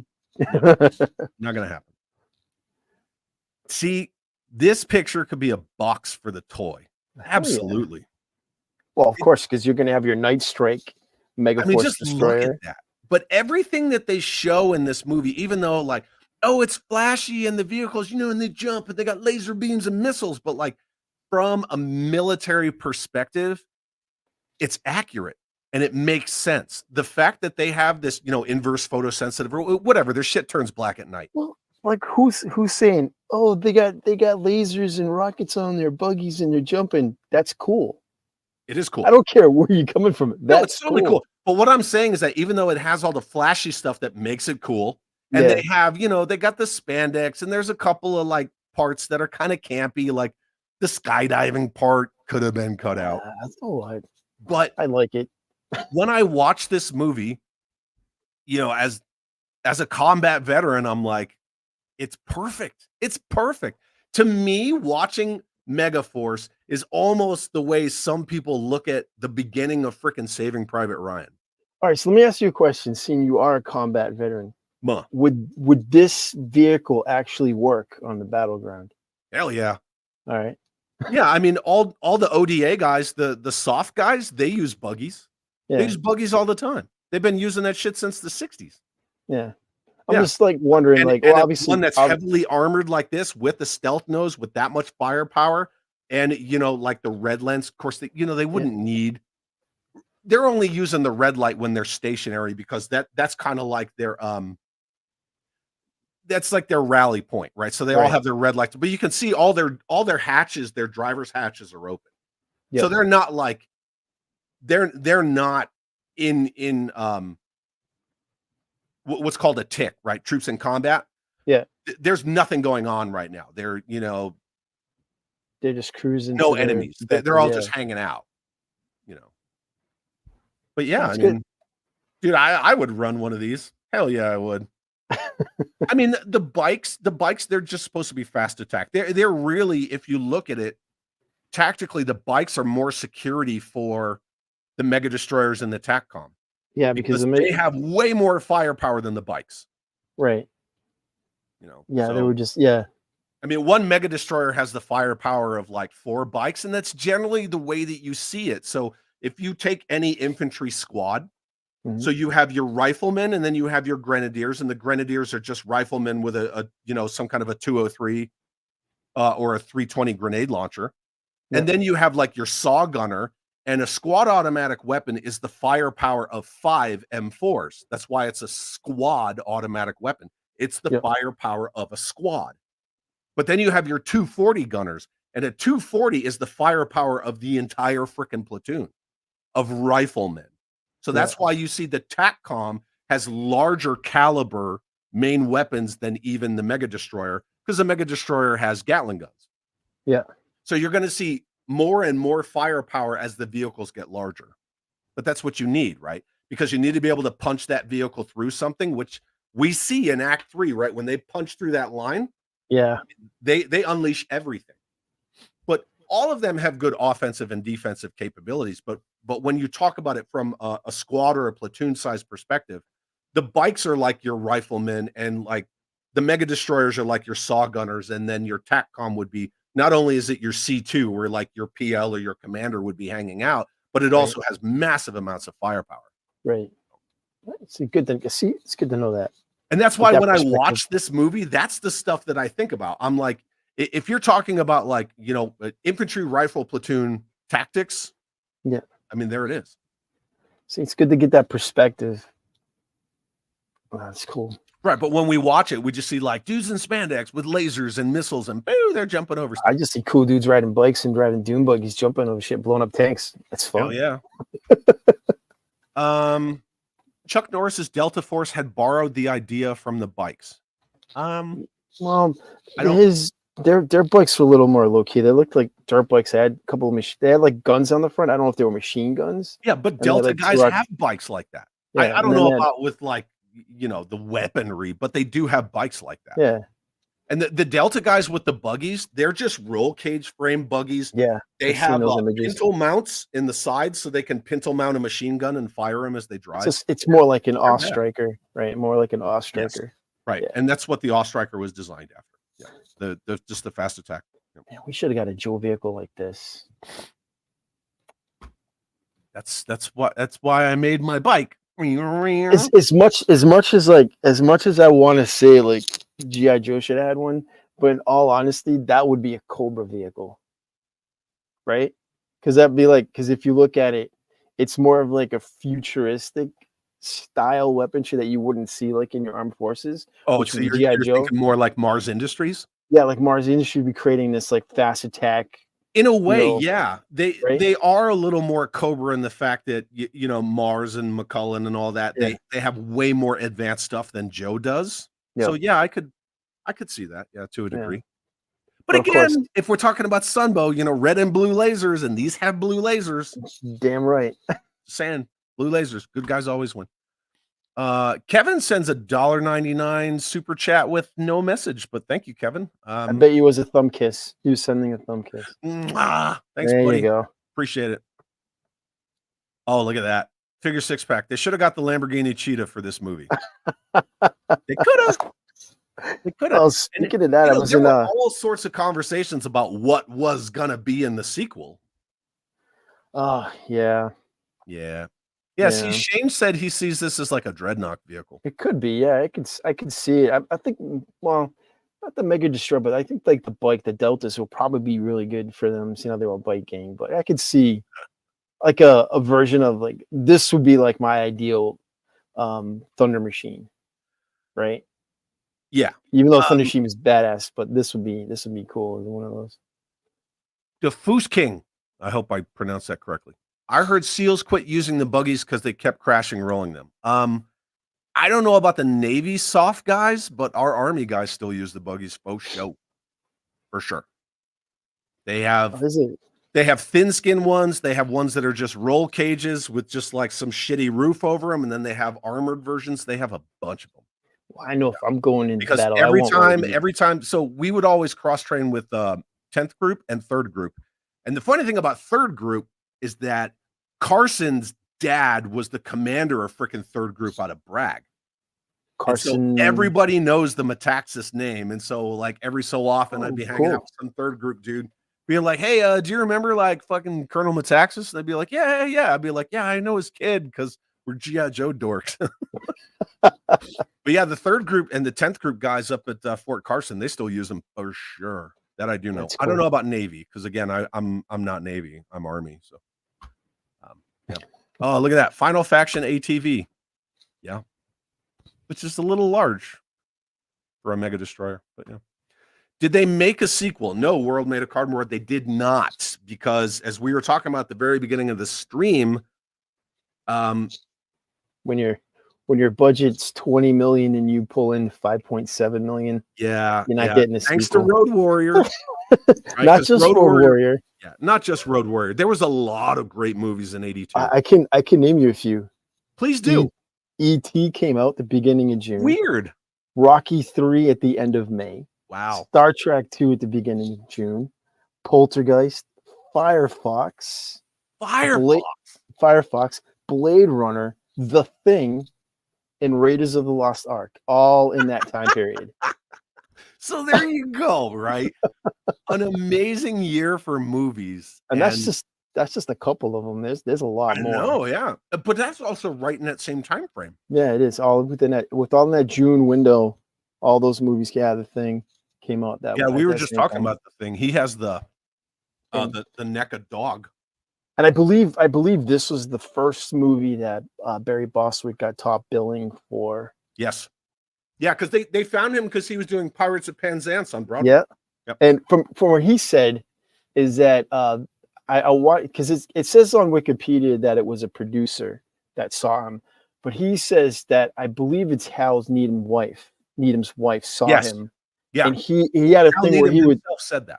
Yeah, he had a thing where he would take off his bandana that he was wearing as the Pirate King, and he would give it to a beautiful woman in the audience at the end of the play. Bandana Ace Hunter. Yeah, and he gave it to her, right. And they just offered him the job. They didn't even need him to test for it. Shit, yeah. Anthony Rosario is asking who produced this movie. It was Golden Harvest, I believe. Is that the name of the production company? It was like they were gonna do a 3-pronged attack to get them into the Western movie cinemas, and this was one of them. And I believe the Tom Selleck movie, the one where he was flying like a biplane in China, High Road to China, I think it is. And then a Jackie Chan movie was the other one, I think The Protector, I believe. There's like 3 movies that it's like a big budget, million, I forget what it was. I had it written down somewhere. It's a lot of money they were putting in these 3 movies. Yeah. And then Figure Six Pack says the mayor from Spin City is Hunter. Yes. Yeah. The great Barry Bostwick. But he's freaking awesome as Ace Hunter. Like the way that he behaves, yeah, it's very like military seasoned commander kind of behavior. When he's talking with Zara and he's talking with General Burnwhite when he first meets them, and then he kind of has that little back and forth, and then they go to get back on the Bronco, and he's like, Dallas, right? And he calls Dallas over. Yeah, that's where they talk about the snake. He does it in private. Right. When Duke shows up, when they're at their resupply at their en route rally point, and then Duke's standing there, and he's like, Dallas, keep them working, right? And then everybody disperses. He acts very much like a seasoned military commander should. You know, he talks to his people in private when he needs to. He kind of turns on that what we call character, presence, and intellect, the kind of violence of action. Yeah. He's very good at that, but he's also, he's funny and he cracks jokes and he doesn't take everything too seriously. He knows his men very well. For me, it's like he has this like positive like outlook. Like he knows that, like at certain points, like in Act 2 or before we go into the final act, is like he knows that it's a no-win situation. Yeah. And he still keeps that like spin, obviously for his men, most of all. But I can't picture anybody else playing this role. No. To tell you the truth. No, and I know that like Tom Selleck, Burt Reynolds were supposed to be two actors that were in line before him. Yeah, and but Barry Bostwick, he just kills it. Yeah, he just kills it because I can't see anybody else playing his role. And see, I like this comment. We didn't get a Megaforce sequel, and all we get are the Marvels. Yeah. Yeah. Right. I would give up so many movies for a Megaforce sequel. Retro Tinker, what's up? Good to see you. Hey, Nate.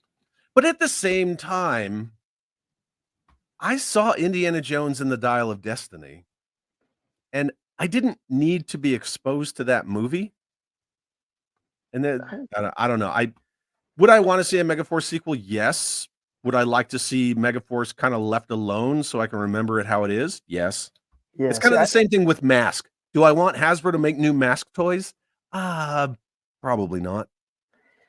For me, this Megaforce, I don't particularly need a sequel, right? I don't need one. Would I like to see one? Sure, but I don't want a reboot. If you're going to continue the story, then continue the story. Yeah, have Ace run in Megaforce if you're gonna bring him in and have somebody else commanding him in the field. Yeah, exactly. But I don't need one. Ace Hunter in it for sure. Yeah, I don't need one. No, I'm perfectly fine with the way it is. Yeah, figure 6-pack. Edward Mulhare is General Burnwhite. Yep, absolutely, and he's freaking awesome. You know, I'm supposed to be met by someone of the same rank and what does he say? Rank and stature. Yeah, my only questionable come on, General. is the sunglasses that he wears. Yeah, if you already see where he's wearing those, like, no, this is crazy. I like this. Kentucky Inbred said, I always thought of Ace being like Shipwreck. No, I think he's maybe more like Shipwreck from the comics. Yes, Shipwreck from his very first Sunbow appearance before he became like all slapstick. Sure. I think he's like a cross between like Duke and Hawk. I don't think he's like one character because he gets serious like Hawk would be, but then more personable with his men like Duke would be, right? In a way. Are we talking about the Tom Selleck robot spiders with Gene Simmons? Oh, isn't that Runaway? Runaway. Yeah, that's a good movie. Like, that freaking gun, his gun, Gene Simmons' gun is badass. Rad. The gun is rad. Indiana Jones and the Dial of Boredom. It wasn't as bad as a lot of people said. I watched it. I had a fun time. I liked it. You know what? Kevin just reminded me of something, and I owe him an apology. So he sent the super chat, and then he sent this message after, and I missed it. I'm sorry. That's when we were talking about the Thunder Machine. Mm-hmm. And he said, I missed messaging before paying for my super chat. If I can't buy more Mavericks because this show makes them sell out, it's going to be you and me in a dark alley. I promise, my friend, that won't happen. I promise. Also, and then that being said, I owe you a $5 apology, Kevin. So again, thank you for the super chat. Chad, if Mavericks sell out before I can't get a chance to buy 10 more, it's going to be you and me throwing fists. Okay, well, thank you for the super chat. Again, one, I don't see that happening. You'll get all the Mavericks that you want because I pre-ordered a bunch of them too. Two, I'm not real big on fist fighting people. I mean, I will if I have to. And three, I'll be honest, I haven't had a good ass kicking in a while. So hopefully it doesn't come to that. Can't just meet for a beer. I appreciate you. Can't just meet for a beer and hash it out. Yeah, I don't know. Oh, here we go. If Ace from Ramen Toy made Megaforce toys, I would not complain. Well, I've thrown it at him a couple times when I've seen him in the chats. Dude, he's making V. I know. Finally get a Mike Donovan figure. I'll throw Megaforce at him. I've been like, I think I was on one of Ken's streams, and he was in the chat, and I said, Ace, Megaforce, please. What did he say? I don't think he even noticed I said it. Okay. Nobody ever takes us Megaforce fans too seriously. Well, they need to. World Made of Cardboard says, admit it, Chad, you want one of those flying motorcycles. I would rather have a Mega Destroyer than a Delta Mark IV. How about a Mega Destroyer that flies? Mega Destroyer Mark IV. Mm-hmm. So Okay. you see the wings coming out of the bottom, little jet. There'll be some big ass wings, man. Be like an A10. Oh yeah. And the funny thing was Harrison Ford in Force 10 from Navarone. Yes, he was. Yeah. And Obi-Wan Kenobi was in Bridge on the River Kwai. So even when he flies that bike, right? And we're going to talk about that. When he flies that, he doesn't necessarily fly it. It just takes off like a rocket, and he tries to control it. Yeah. That's really all it is. Well, he does get control of it at one point. Yeah, after he barrel rolls, yeah. Yeah. If Ramen Toy did Megaforce toys, I'd hope they make them in 1/18 scale. Yeah, me too. Well, I would think so, because it'd be more easy, especially if he wants to fit any figures, and most figures are going to be. Well, I mean, we got the Maverick one. Yeah, it was a 4-inch. Eagle Force is making figures. Hey, George, good to see you. Thanks for being here. Hello, George. Beta Ray Bob says, Kevin, I would get your Maverick order in now. Several of the last wave of Eagle Force have sold out. Uh-oh. They always make more, though. It's not just like they make a wave and stop. Don't worry, you'll get your Maverick. Probably lose the fight. It's the principle. How about you fight the ma'am? I'll let you fight the ma'am, because I don't want to fight the ma'am. Anyway, so let's move on. But yeah, here's a shot of them with all their red lights and their inverse photosensitive or black stuff. But I don't know if it's the angle of the shot, but the gun on the left side doesn't look like a Gatling gun, does it? No, that one's not. Yeah, right. No, it's I don't know. It's some kind of cannon. It's the same on this one too. Look. Oh, is it? All right. So I always thought it was dual. I always thought it was dual. So this one's a Gatling gun, right? Mm-hmm. But then when you turn it around, see, it's just like some kind of a cannon. It might be a grenade launcher. I don't know, because the way that it has those vents like that. But even when you look at it in the movie, you see a couple shots of it. I don't want to say it's ribbed, because someone's going to say for her pleasure. But Too late. Yeah, it has the vents down the side, and when you look at mortar tubes, they're vented like that. Oh, so that's even interesting. I didn't notice that before. Yeah, I don't know what that gun is. So, yeah, it's pretty red. It is pretty red. Bam. Dan Jammin, aka Balake. This shot here may have me convinced to finally watch it. I'm telling you, dude, watch it. Do it. Watch it. Do it. What do you got to lose? Yeah. See, rib for her pleasure. And That's what she said. had to do it. Somebody had to do it. I'm finding pictures of 1981 Hot Wheels of Mega Destroyer. Is that true? We're talking about this? Yes. Yeah. So since Gaz can't show it, yeah. Yeah. They made a lot of Hot Wheels out of this mold. And this is actually a U.S. Army. If you see, you can see the Army star on it right there. Interesting thing though about it, because I have a Mega Destroyer. I have a Mega Destroyer and a Tacom from Hot Wheels. Yeah. And on the bottom, the copyright date for the Tacom, I believe is, what is it, 78? I think it's like 78. 1978. This one is stamped 82 Thailand, but that's what this one is. Yeah, there's a lot of different versions of the Mega Destroyer from Hot Wheels. There's like black ones and like heavy metal and volcano, and yeah, there's all sorts of different. Well, the factor that I was going to bring up is that Mattel actually designed the costumes for this movie. Correct. So they probably had a hand in the actual design of some of these the vehicles as well, I would think. Yeah, and then Just Jeff points out the Hot Wheels cars for this were the only official toys. There was actually another Mattel item as well. It was called a what do you call it? A vertibird. So it's like a little mini helicopter set that it was a Megaforce one. Just it had the Megaforce design. It didn't look anything like the helicopters in the movie. Oh, here you go. Mikey from JMK Custom Works says on the New Year's Eve stream, his father John said something like 22 variations of the Mega Destroyer from Hot Wheels. Yeah, there's a There you ton go. of them. Yeah, because we were talking about our Hot Wheels. Wow, Mega Destroyers. Yeah, I did There's not like- know they made that. there's like police versions, SWAT versions, different colored military style, all Mhm. kinds of them. Yeah, That looks like it's just waiting to roll. Roll what? Roll out or roll over? A couple of them roll over in the movie, yeah. especially one that gets a little too close to a tank round. All right, so we are done with our slides. All right, You wanna get into it? let's do it. All right. So, for anyone who's not seen the movie,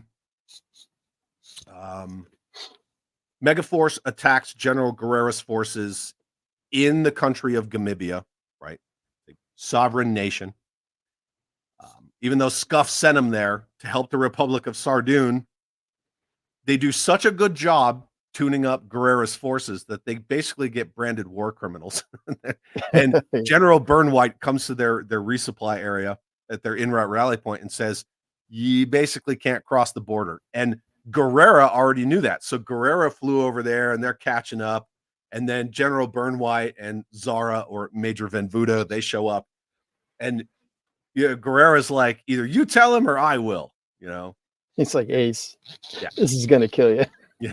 Ace, this gonna kill you. That's one of my favorite scenes in the whole movie. Is that whole interaction between him and Duke. You stole my lighter. So anyway, they Megaforce basically gets told, now you can't, like, their whole mission was airdrop in, attack Guerrera's forces at night while they weren't suspecting it, and then run away toward the border of Sardoon, so the Sardoon forces could then engage Guerrera's forces and defeat them. That's all Megaforce was going to do. Is just like a hit and run, and they were going to get Guerrera's forces to chase them. They were gonna lure them to the border. Right, lure them to the border so Sardoon could tune them up. Yeah. But they do such a good job that they wipe out most of Guerrera's forces, but they don't chase them. Guerrera's forces don't chase them. So at their resupply, everybody shows up and says, "Well, you can't cross the border into Sardoon. I already know that's where you're going, so I'm not going to go there. And since you can't cross the border and you got to get out by C-130, the only place you can is this dry lake bed, and my forces are already there waiting for you." And the entire what was the name of the country? Gambia, something like that. Gamibia. Gamibia's forces, actual forces, were like an hour out from where they were at that moment. Right. So they had to move. So basically, Guerrera tells Hunter, which I think is cool because it shows their relationship. Like, they're still friends. Yeah. They still respect each other, even though Hunter's there with Megaforce to basically help destroy and, capture him. Kill capture and kill, right? Yep. Because Guerrera is the high value target. He's the one that they want, but they want to destroy all of his tanks, all of his forces. When Burnwhite shows up, he's like, "You caught him. You caught Guerrera." And he's like, "No, he just flew in for a light." Yeah. You stole my lighter. Yeah. You let me borrow it. You never gave it back. I loaned it to you. Yeah. But which right there, which I never realized it, right? Because the later he just says Ace on it. Yep. But he doesn't give him that lighter back. He gives him the Megaforce lighter. Yes. That's right. He gives him his new lighter. Yeah. Yeah. Because Guerrera, Duke, right? Duke was Guerrera's like code name, nickname, right? Yeah. Ace was Hunter's original code name / nickname. Yeah. Because even in Megaforce, ain't nobody got rank in Megaforce except the boss, but we all just call him Hunter. Yeah. Right? They don't call him Ace, they call him Hunter. And then when he goes, because when Guerrera shows up, he's like, it's on Ace. top of a hill, Ace, Duke, right? Because that's how they know each other. Everybody in Megaforce knows him as Hunter. Even Dallas, he's like, General Burnwhite calls him Commander Hunter. Yeah. And then Dallas is like, "What's going on here, Ace?" Yeah. Yeah, exactly. It's great. So then Guerrera basically says, like, if you guys surrender, I'll let you go. And Hunter's like, yeah, that's just not going to happen. So, well, you offered him a ride right then and there. He's like, they're if you just tell you guys, numbers. Yeah. yeah. So they basically have their little argument, and like the 70s. We could be what was it? Forget the word he uses. Like I don't know, I think what he uses, but because in the 80s it's too expensive. yeah, you could Can't be do like that an anymore. idealist or something. Yeah, idealists. Yeah, in the 70s we could be idealists. In the 80s it's too expensive. Yeah. And they're all The just whole, numbers. just that whole interaction is just. I just love that bit. Yeah, exactly. So it just kind of sets up the whole end of the movie. And again, that's something that I've always appreciated about Megaforce is it's not really straightforward. It's kind of like that, last flight out kind of thing. Like, well, now we're stuck. And if we stay here, right, the Gamibian forces, the actual forces of the Republic of Gamibia, like we can't handle that.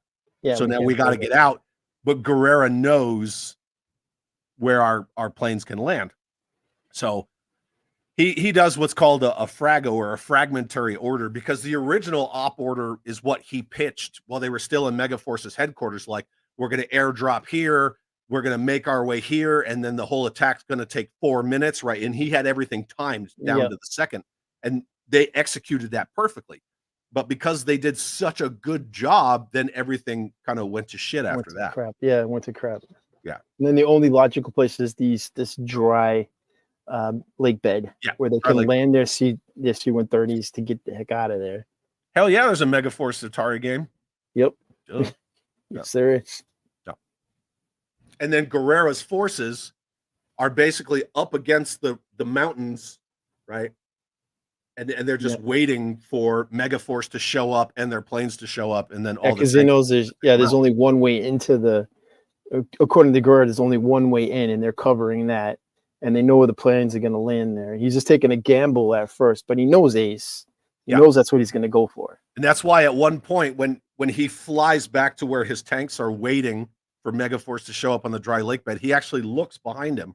Yeah, yeah. At kind of the ridge line, and he looks behind him, and then he just kind of goes back to scanning the horizon. Right. So he basically comes up with this fragmentary order. Okay, well, we're going to have Eagle Flight, which is Eagle 1 and 2. We're going to have them come, and then they're going to land out on the dry lake bed. They're going to distract Guerrera's forces. We're going to come over the ridge line where they're not expecting us to come at them from behind. Right. And then we're going to punch a hole through their armor and then meet the planes out on the dry lake bed, which is a damn good plan. But then before he says that, he says that we could all just separate, make our way to the border. And Dallas is like, I'm going to get lost if I'm not following you. So that was just the dead plan altogether. So they go with that secondary plan. Yeah, exactly. It's a kill box. That's basically what they do. And it's all Russian T-54, T-55 tanks. See you, Ken. Is Ken leaving? Yeah, he says you got to leave. Well, I thought he said got to leave some love. I don't. Whatever. Oh, got to leave some love. All right. Hey, Ken. One way or the other, it's all good. One way or the other. Yeah. So then... So they get up on the ridge line. They kind of scout it out, right? They do their SEALs, which is their stop, look, listen, right? They're trying to orient themselves to what's going on. Like, where's Guerrera's forces? Where are the plane's going to come in? And then that's when Hunter gets on the radio and the TACCOM to Eagle Flight, right? And he basically tells the pilot, like, when you make your downwind, which means when you approach, they're going to throw everything they can at you, because the planes they're going to do. They're going to circle the dry lake bed and distract the tanks. Yep. And then that's what they do. So they run all their electric motors, so they're running silent, so the tanks can't hear them coming. And then they fight their way through. And are you ready to watch this shit? Let's do it. Here we go. This is great. So here we go. So this is when they release their first volleys on the tanks. The tanks have no idea that they're coming. I love that scene. It's just like a charge, man. It's like a classic Western. And they're all online too, right? So you get online just like that. Boom. How cool that looks. And they just come punching down the ridge. Missiles going everywhere, right? Yep. Oh, so that's their long-range weapons. They're firing their missiles, and see, these guys have no idea what's coming. And then now we're getting into your medium range, right? So you see the lasers, the machine guns, right? There's the interior of a mega destroyer. and they're just unleashing everything they have on these T-54 55s. God, So it's a T-54 55, right? 800 horsepower with a maximum speed of 32 miles per hour, right? On flat terrain, open terrain. Yeah. That's not very fast compared to, say, a Mega Destroyer or a dirt bike. But they have a 125 millimeter smoothbore gun. That's their main gun. Yeah. Oh, the MAM's back. And then here's the C-130 coming in for a run. Welcome back. The range on a 125 millimeter smoothbore gun is 3,000 meters. Yeah, don't do that. Just the wheels all fell off. But so good. And then here they punch through the armor. So now they're making their way through. There's Ace. Ah! And then here he is. Boom. So he smokes that tank with a grenade. I love you. That's what it's about right there. That one shot. Right. So now Eagle 1's coming in because Eagle 2 got disabled. Boom. Yep. And then the rest of their forces are punching through the line. Look at that. So there you go. Right. So they disabled a lot of the tanks, but you can see the rest of them are turning to pursue. Yeah. And then you got all the dust and all the chaos within their lines, right? Because they just punched through. Right. So they're still engaging the tanks as they're punching through. Right. The plane's already landed. I think at this point he asks Tacom for, because he's getting heavy fire. So right here, now see the tanks are engaging on the move. So they can still engage because you're talking 3,000 meters and they're still firing at the plane, which is coming in. Yep. Now they know that Eagle 2 sustained heavy damage, and then here comes the smoke screen. So it's going to be standing room only. He sets the self-destruct for all the vehicles. Check this out, dude. He's in the middle of combat. Man's got that fly pinky ring on. So here's the thing about this part right here. So let me back it up a little. Yep. So they're taking fire, and they know that the tank's main gun can still hit them all. Yeah. Right? So what are the two purposes of smoke? Signal and obscuration, right? Right.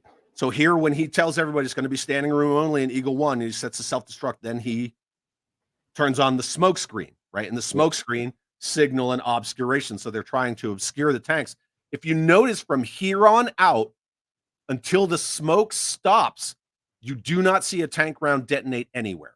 Yeah, because they can't see where they're So firing. 1, the obscuration works. 2, it looks bad as shit. And 3, look at this part right here. How many colors smoke do you see? 3, right? Yes, 3. Blue, red, and yellow. Yeah. If you count all of the vehicles in Megaforce, barring the Tacom, because remember, Tacom is their C2. It's their tactical command post, right? Their command and control.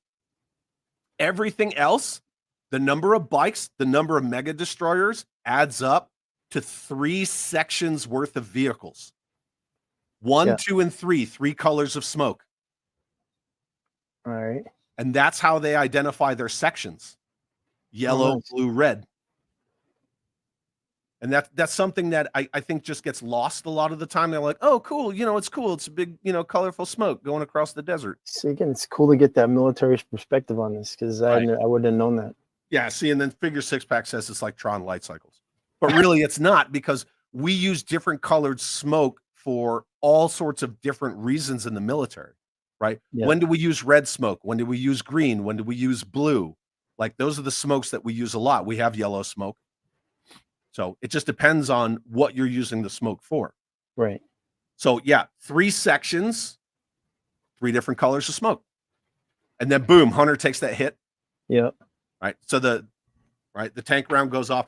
And one of the cool things is that when the plane lands, right, it uses the braking feature on the props because it actually creates more obscuration. I love that shot where it comes to a stop is badass because it just gets enveloped by the dust. Yeah, because they're reversing the engines, right, to stop faster. And then here you see, right. Yeah, they get so they're only supposed to be on the dry lake bed for 2 minutes, right? The plane's only supposed to be on the ground for 2 minutes, and then you see everybody's just like running, right? Standing room only, so they're all running away. Yeah, it's like in the United Attack, they actually have a timer in the corner that shows you the minutes going down. The 4 minutes. Yeah. So then Hunter gets back to his bike, but he's kind of separated from the rest of them. Right. And then there's Dallas, and then boom, right there. That's Suki right there. Yeah. Takes that hit. Because remember, the smoke screens have stopped. Yeah, so it's just whatever. It's Right. like it's dissipating, right? Yeah, But and then if you you see the notice, shots do you in the notice? background. Yeah, see, and here's his 6-gun. Boom. Yeah, But do you notice what Dallas is doing? yeah, he's getting them all on board. He's Making counting sure- them. Yeah, And that's another thing that we do. So like last man always says last man, but like whoever's at that entry point says 1, 2, 3, 4, 5. And you count your packs as they're coming in to any kind of entry point. It's just all these little small details. But see, now that the smoke stopped, you see the tank rounds are impacting again. that's a Right? slow suit. And then these two chuckleheads are the last to show up, right? Hey, he does say we're the last ones. Yeah. That's what he said. Yeah, he says Yeah, last Zachary man. did says we're the last man. And then yeah. you see their nation flags on their shoulders. Yeah, and then he's like Right. Hunter's still out there. Yeah. And then that's where, Dallas puts up his antenna and he's like, come on back, boss. Come on back. Yeah. And unfortunately, Hunter's removed his helmet. He has removed his helmet, so he can't hear any comms anyway. And then we get to this.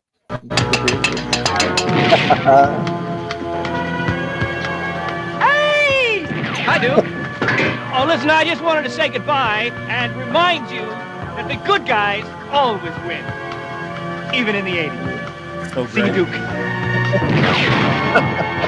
the cigar in his mouth. Yeah. Oh, And then that's I great. killed the sound for the rest of it because I don't want to get smacked. But Yeah, then he jumps on his Mark IV. And I mean, look at how fast these things tear ass, right? yeah. And that's actually him on the bike too. He said he rode bikes. Yep. That He is him on the didn't do bike. it. Yeah. And then we get to this, right? So Yep. we know that the C-130 was only on the ground for 2 minutes, and Dallas reluctantly said, okay, like, let's get this thing in the air. So one, right? And then Hunter, he just had to say goodbye to his friend, right? Yeah. Just because that's just the kind of guy that he is, right? He had to get in his face Yeah. about it, right? Mhm. And two, Two. right? So the rocket goes off, this is a pretty cool scene. I didn't put this whole thing in here. I just put where he kind of takes off. Yeah. And then I left it at that. But yep, boom. Oh, come on, man. That's Mask, Oh yeah, right? yeah. If you like Convoy? Mask, there you go. Yeah, there you go. And then he's just Perfect. gone. Yeah, he's yeah. gone. I love those. Just the look on Duke's face. He's just this look of disbelief. Yeah. Of like what's going on. He's just the whole time is Yeah. that whole And then he scene's playing out. Puts that cigar in his mouth. Like, Yeah.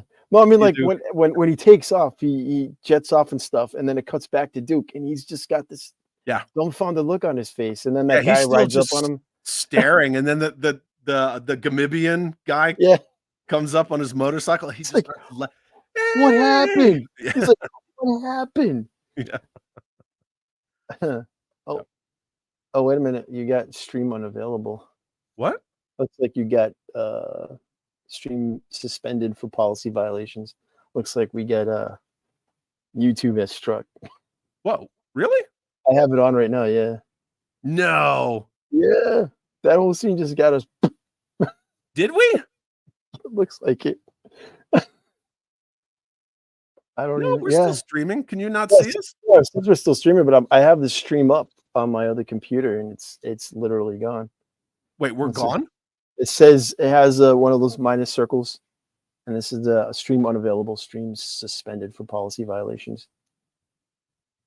Man, No way, really? yeah. If I had my camera, I could show you, but I don't think it's working. No way. Yeah, it says we're gone. This happened to Jay a couple weeks ago on his So even the his stuff thing. that I'm highlighting is not there? and then nothing's showing up right now. Fuck. It says we're still live though, because it's still on. It doesn't like cut to another video. It says give it 5 minutes. Yeah. Oh, what the hell, man? No way. I wonder who owns the rights to Megaforce. Jim Largo, it's an AI uprising afraid of Megaforce. We're back on. Are we? Yeah, we're back. Wow. It was Wow, man. the audio. That's what it was. Yeah, it probably was. Yeah. Oh, actually, you know, in one in one of the commentaries about that last sequences, Barry Bostwick says that during production, the Pentagon held off some tanks they wouldn't allow him to use because he feels that it was because there's an actual Megaforce unit that's being used. You said something about along that lines. Like they refused to give him some tanks for that last scene, and that's the reason why. I don't know. That's what he says, but I think it's hilarious. Yeah, somebody asked earlier in the stream if too cool for YouTube. Nah. Somebody asked earlier if they had a military advisor, and I wasn't aware that they did, but again, right, as someone who's done, up armored or heavy weapons type stuff for years and years, there's a lot of stuff that's really accurate. They could have gotten somebody who was retired to do it, but military advisors, it's the term itself is kind of a slippery slope because, like, everybody talks about Dick Dye, and how he's like a military advisor on all these movies and shows, but he's been retired forever. Is that dude who's like in every military movie? He's got the white hair. He's also the guy who plays General Sink in Band of Brothers.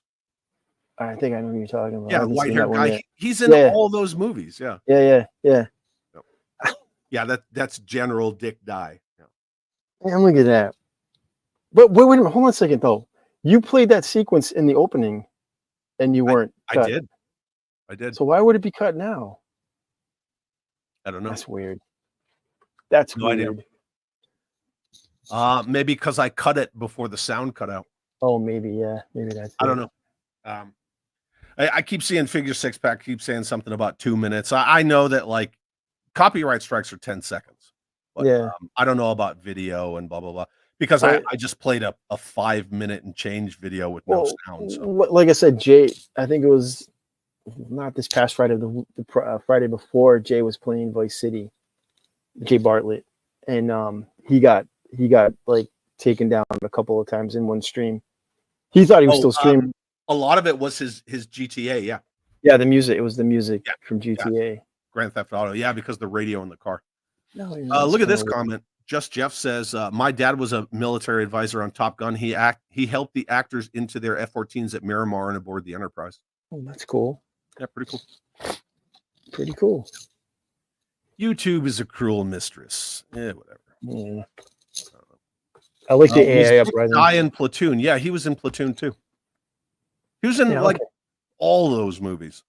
I'm sure there probably was somebody on there because, like, as you're saying, from a military perspective, that all these things they're doing, right? So there must have been somebody on set. Maybe there was a couple of ex-military guys, and they were just saying, "Hey, do this on the crew." Yeah, why not? I bought the Blu-ray of Megaforce last year during one of Chad's streams. Hell yeah, dude! There you go. Tom Cruise is an a-hole. Whatever.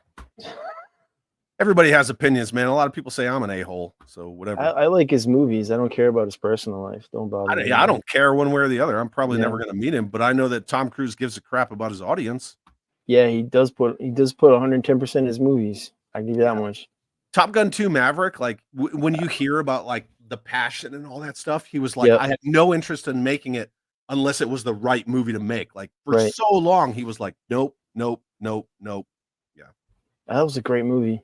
Did you see the last Mission Impossible? I loved it. Yeah, dude. I thought it was so good. Right. Can't wait for the next. Well, the next one's gonna be the last one, apparently. But that bike jump. Yeah. I think the only thing that did that whole stunt in is they wouldn't stop showing it. Yeah. Do that, but do it after the movie comes out. Like let people see that physical stunt and then show them like this is all the work we put into getting that stunt right. But they showed it so much that basically, they just killed the enthusiasm for that whole moment. But I mean, like, it's like how do you outdo hanging off the side of a plane? Jump off the side of a cliff on a motorcycle where he had to wear specific contact lenses because he was going blind from the wind. Yeah. I'm just like, dude, can you? I mean, I understand why you don't want to make anymore because you do all this. Climbs on the outside of the Burj Khalifa. This is crazy, man. I love his movies. His movies are great. I don't, whatever. Again, I don't care what people think about him on a personal level. That's cool, right? Because we all have opinions. Yeah. I just think that, like, as an actor, if we had more people like that in Hollywood, like who produced and acted and stuff, It's like Steve McQueen when he was doing the Hunter. Yeah, is one of his last movies. He refused to have a stunt double in there. Yep. Because like one of the scenes was him chasing this bounty down, and he was supposed to jump from one ledge to another, rooftop to a rooftop. And he's like, at my age, I ain't doing that, and nobody's gonna believe that I'm gonna do that. So no. I'm like, yeah, that's the way it should be. Yeah, agreed. Tom Cruise is actually going to shoot a scene on the International Space Station. I don't know if that's a joke. I mean, you can never really tell. What in the next movie? Oh God, no! Come on. Why would you need the Impossible Mission Force on the International Space Station? I don't know. I'm just saying those Mission Impossible movies, IMF, great movies. Paramount films, right? Paramount can't get Joe films right, but the IMF movies, get Tom Cruise behind it. Dude, if you got Tom Cruise and the Russo brothers to do G.I. Joe, he could be Hawk. Or is he too short? He could be Hawk. Whatever. He could be Tunnel Rat. He doesn't come across as very short though. When you see him in films, he doesn't look like Stallone. Stallone's a short guy. He doesn't look it. Yeah. Did you see? Oh yeah, look, he's taking the Defiant up. How long until the Fast and Furious franchise goes into space? They already did that. They already did. They flew a Fiero in space. Yeah. Right? Yeah, and they took out a satellite. A Fiero in space. So dumb, dude. With duct tape sealing the doors up. Falcon. Oh, I guess so. I don't know. Mikey said Tropic Thunder is Tom Cruise's best movie. Diet Coke! Yeah. He's so good in that movie. Oh my God. When they showed him for the first time, I'm like, is that Tom Cruise? Yeah, when you see Les Grossman. Yeah. I'm like, he's what? so awesome. Go over there and punch that director really fucking hard. You. Who are you? Grip? Like, which one of you is G Grip? You. Go over there and punch that director. Punch him right in the face. Oh, thank you very much. You're a real hero. This nation owes you owes you a huge debt. Now shut the fuck up and let me do my job. Great movie. Dargun says, speaking of Defiant, Chad, I finally got one last week. Dude, that's rad. Congratulations. Very cool. That thing is massive. And then Media Clash says, is Tom Cruise going to the ISS for his up-and-coming 2024 project? Cruise will be going to the International Space Station and is set to not only be the first to film a movie in outer space, but also to be the first civilian to ever spacewalk. Oh, my Lord. If anybody's going to do it, it's going to be him. Right? If anybody's going to do it. Wow. Why not? I mean, Bill Shatner went into space, right? Yeah, he did, right? On the SpaceX thing, I think, right? Or is it Bezos's Amazon one? Yeah, that was with Jeff Bezos, yeah. Yeah. And then James Lucas said, Cruise said that he'd do Tropic Thunder if he could have fat fingers. Oh, he definitely did. Dude, at the end where he's all dancing around. Oh my God. So good in that movie. They were actually talking, I think they were considering, even him were considering doing a talk show with that character. I don't know if there's any truth to that, but that's what I heard. Okay. That was a while Flaming ago. Dragon. Why didn't you take a step back and literally, yeah, he's so freaking perfect in that movie. Very cool. So, yeah. Thumb kiss. And that's after he blows up General Byrne White's chopper. Oh, yeah. Well, you know, it's all on the wheel, chap. Yeah. He fires all 4 missiles at him, too. He does. Yeah. Loaded that bad boy up. And a shitload of money. Was it a G5? I thought it was a G6. G5. Is it G5? My friend, for a G5 aeroplane. Mm-hmm. And money. Which he used. Load of money. Which he just used to bring that. What was it? What the hell was it? What's that unit that he brought him? That he used to deflect the RPG. Oh, it was TiVo. A TiVo unit. The TiVo clause in my client's contract. Yeah. How good was he in that, Matthew McConaughey? Yeah. I like Matthew McConaughey, man. He's a cool dude. Yeah. I think so. I think he's quite good. It's not letting me remove stuff.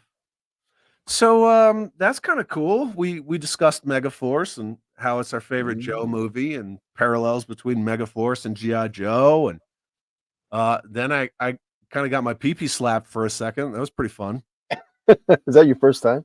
Yeah, that's my first time. And Gaz, you have the distinction man. of being Does with that me make- for my first and hopefully only time that I got. I hope so. I'm sorry. I feel bad.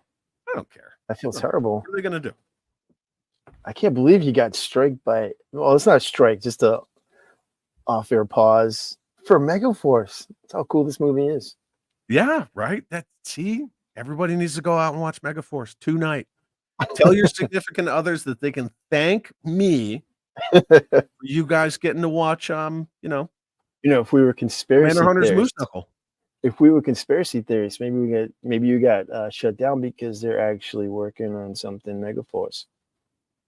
Yeah, Hmm. probably what it is. I hope not. You should check your YouTube account. Yeah, they'll probably send you a message. Tell I'm you live exactly right why. now. I'm not worried about it. Didn't the missile blast go on Dallas's face? No, because they're shielded by that shield, isn't it? Mhm. Yeah. Yeah, it has that like armor cowl around it. Yeah. Oh, look at this. Yay, Nicotronus. I'll watch it Yes. tonight. Hopefully, Dude, and we didn't enjoy. really talk about it, but that 707 song is Oh. so freaking good, man. What a good rock tune It's on my right. playlist. It's like a true 80s, just like kick-ass rock song. Yeah. Has that weird like electric drum and like keyboard intro Yep. that really has no point in the song whatsoever. So I put that on my playlist, and I have a YouTube music account, right? So it populated a song on my playlist. It says Megaforce alt version, and I think it's called Eagle One. And if you, I'll send you a link. It's Cool. actually pretty cool. It's not as rocking and cool as the Megaforce song, but it's pretty decent. A watch along live stream. Ooh, I don't know if you could do that though. If we just got struck by that, I guess you could with no audio. If you're talking, I guess you could do like a commentary, and then you can set like a time on when you start the movie. So when anybody's watching a live stream, they can start it on their TV and watch along with you. And then you do a yeah. commentary. And you see people do that all the time, like Yeah. Chronically Online and like Michael Other from people. Retro Blasting. They watched all the Star Wars movies together. Yeah. I Yeah, mean, you could do that. if you can stream the original trilogy with no audio and do it, yeah.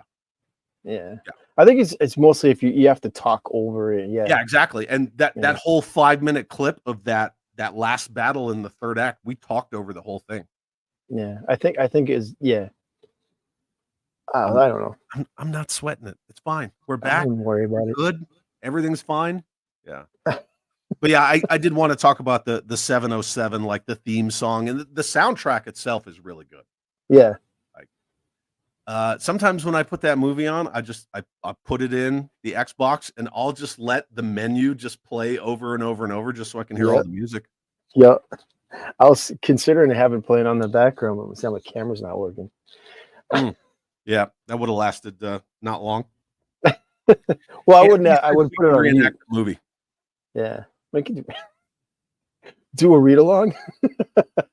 There it goes. You see it? Yeah. Jim Largo had a good question. What's that? If you were outfitting a Megaforce in 2024, what upgrades would you make?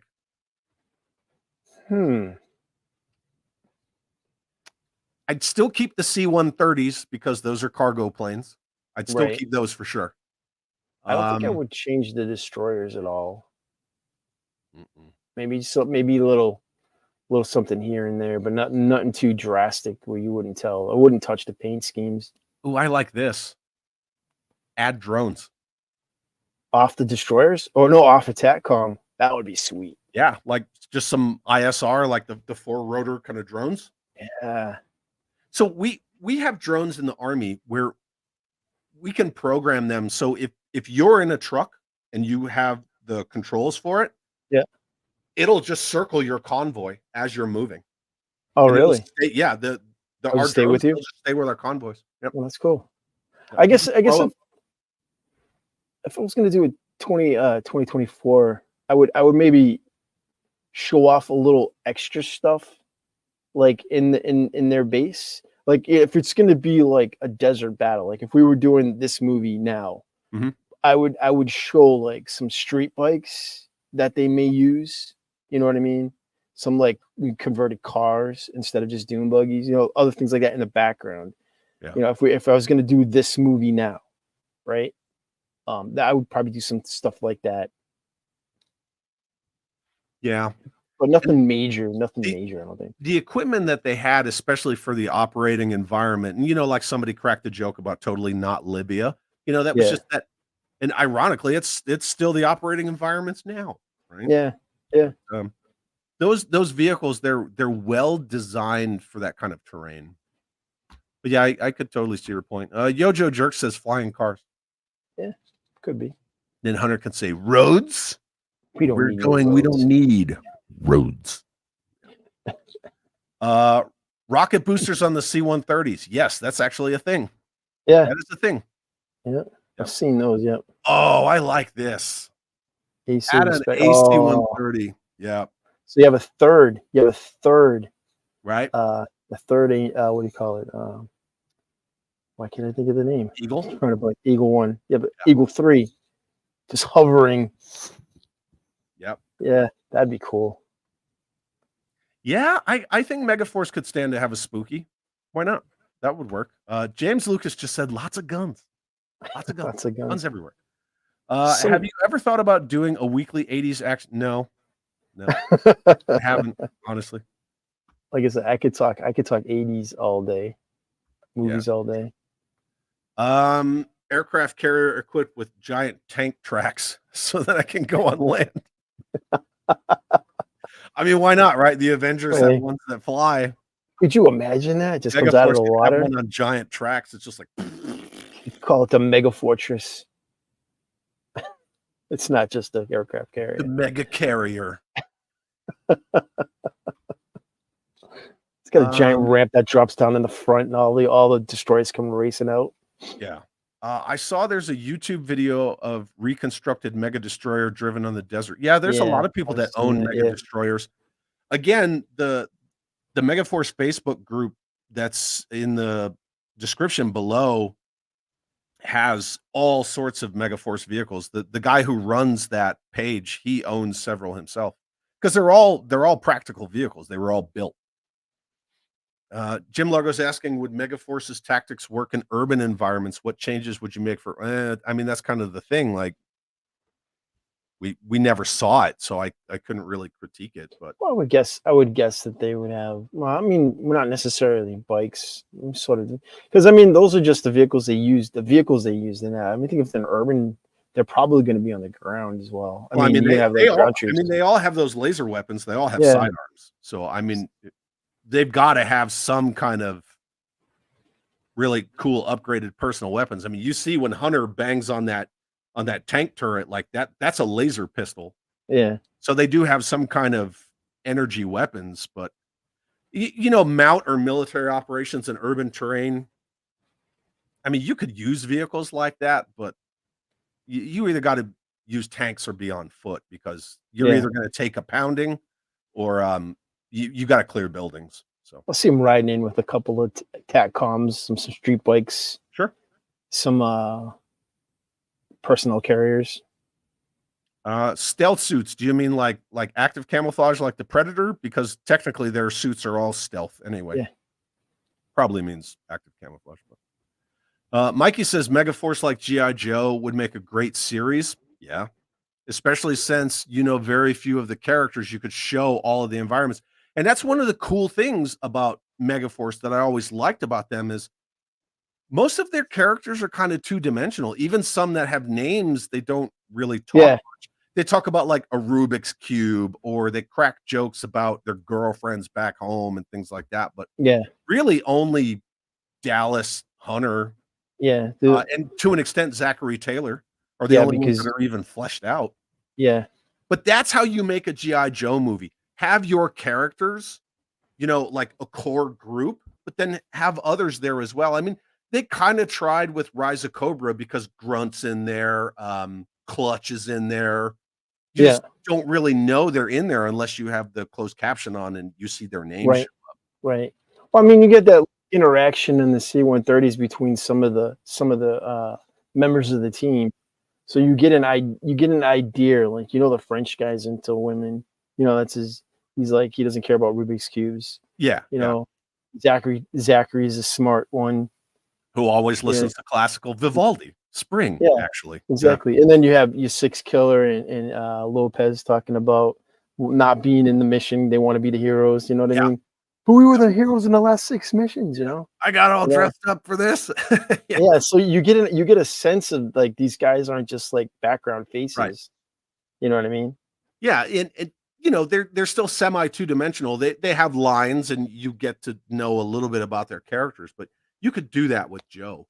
Yeah. Just Jeff says use railguns like that's Eraser, not Equalizer. Equalizer is Denzel. But yeah, railguns. Why not? Railguns. I always thought, like, for like if like they came to me and said, hey, you want to run like G.I. Joe like media and do something with it, right? I would get away from making movies and I would do like a show about them, either animation or like live action, and I would focus. Kind of have a season of like whatever episodes they give me, and I have a big story arc and then little story arcs, and I would introduce little characters. Yeah, and like single runs of characters, and then have it like all lead up to a massive story arc. And that's just I think that would work. Yeah, and I think that would work instead of always trying to do. It worked for Joe. It worked for Megaforce for sure. Yeah, because you're always trying to explain things, and at this point, I don't think you really need to just jump into it. Right. Anthony Rosario said, I never caught that in Rise of Cobra. Yeah, man. If you watch Rise of Cobra and Retaliation with the closed caption on, there's all sorts of other characters. Yeah. I didn't even know it was in the second one. It was Xandar that was protected. Yeah, Xandar. Yeah. That's his I never knew that. Yeah. I never know that's Xandar until he just says it in passing. Right. Mm-hmm. Yeah. There's a lot of characters. Shipwreck, Xandar, Clutch, Grunt. Yeah, plenty of them. You take that second movie. That Sergeant Stone in the first one was actually supposed to be Flint because he looks just like Flint. Oh, Brendan Fraser. Yeah, definitely. Yeah, I mean, you take out like one or two things from both of those movies, and you got a decent G.I. Joe movie. Yep. You know what I mean? That's true, but I still believe that Megaforce is my favorite G.I. Joe movie. It is, hands down. Special Mission Force. And we didn't even talk about the fact that Dallas does tell General Burnwhite that you have to volunteer to get in, and then you have to either be proclaimed dead, killed in action, or a deserter. Yeah. So all of them are technically ghosts. Yeah. So you're pretty much just nobody, right? That's what. Yeah, you give up your life and you join Megaforce, and that's it. Yep. Exactly. Which I would think that in a way, I think I read it in a comic, like one of the comics. It might have been the IEW comics where they wrote that into G.I. Joe. Beginning one of the comics was like, all these guys are, they're all MIA or dead, right? Officially, right? So that their families aren't put in danger. Which makes kind of sense when you're in that kind of a force. Yeah, I mean it kind of does, That's the same thing with the impossible mission force. I'm just trying to not have my nose run, man. The whole time I'm like, the impossible mission force. Yeah, they're always like, oh, this one went rogue and this one did this. We're having all these congressional hearings, and I like the fact in the last movie where they were like, we have a guy and we just reach out. And they're like, and that works. Yeah, I thought that was really cool how they talked about it. Well, I mean, and you also see how, spoilers for anybody who hasn't seen it, but like the female character in that one, right? The thief, the Haley Atwell. Yeah, and like he's like, go to Tom Cruise's character says, go to this man and tell him that I gave you the choice and you accepted. Yeah, and it's like you're taking somebody who's got like a criminal record or is in the shady side. He also talked about when I was young, I was given the choice. Right. Yeah. So it's kind of cool that you're taking like ex criminals, assassins, or whatever, and you're making them work for you. Which is kind of cool. Which is another kind of cool take, a cool take that you could apply to like a GI Joe form. Yeah, like shadow ops type of deal. Agreed. Very much agreed. Well, cool. But Megaforce is. I don't want to say it, but I'm going to say it. For me, it's perfect. I wouldn't really change it too much about it. Even the cheesy bits in there, people make a lot of fun with the spandex, the whole skydiving sequence and all that stuff. And I'm like, that just adds a little fun to it. It does. One, it shows that they're developing a relationship, and two, it's also in that group of scenes where it shows that she is very capable. Yes, very capable. She goes through all their trainers, which, the military, we use those trainers now. And back then it was like, oh, look at how futuristic it is. But we have those. Yeah. Police departments, federal law enforcement agencies all use trainers like that. Right. So she goes through the training. She shows that she could pilot a mega destroyer. She flies that helicopter, and then she jumps out of the plane before him, where he's like, oh, if you want, I'll pull the ripcord. She's like, are you done? And then she goes out. She shows that she's capable. And then, he gives her that speech about how, like, all of these men train together, live together, operate as one. Like, I can't have you coming into this well-oiled machine. Like, I understand you want to go on the mission, but I can't allow it. Not because I don't want you there because you're a woman, but because, like, the team it can't operate the way that it's supposed to if you come in. Right. And I thought that was really cool that they showed that. And part of getting to that moment is the skydive. Yeah. So. Well, it's all part of their training. Yeah.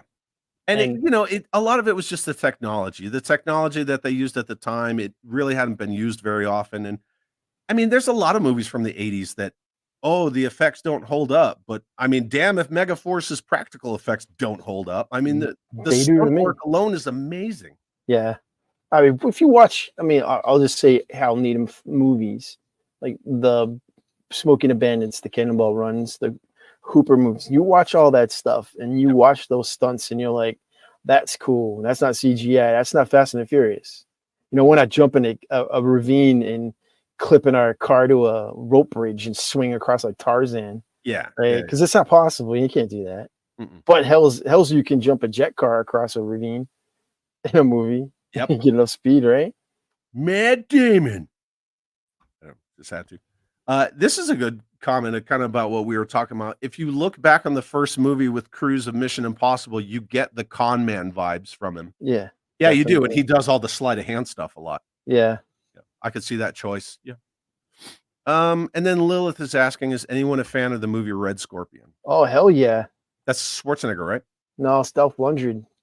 He plays yeah. He plays a Russian special forces guy. Yeah. Really good movie. I liked it. Which really anybody could be Spetsnaz because that just means special forces, right? Yeah. It just means special. Yeah. But they call him a Spetsnaz trooper, which is special. Yeah. But he's really good in that. It's I think it's kind of underrated. I like it a lot. It's pretty good. I Come in Peace is good. Oh yeah. It's got another name to it. It's one of those movies that has like two names to it. There's another name to that one, but yeah, it's good. Yeah, and then kind of like Edge of Tomorrow, right? Originally that was supposed to be called All You Need Is Kill, and then it was Live, Die, Repeat.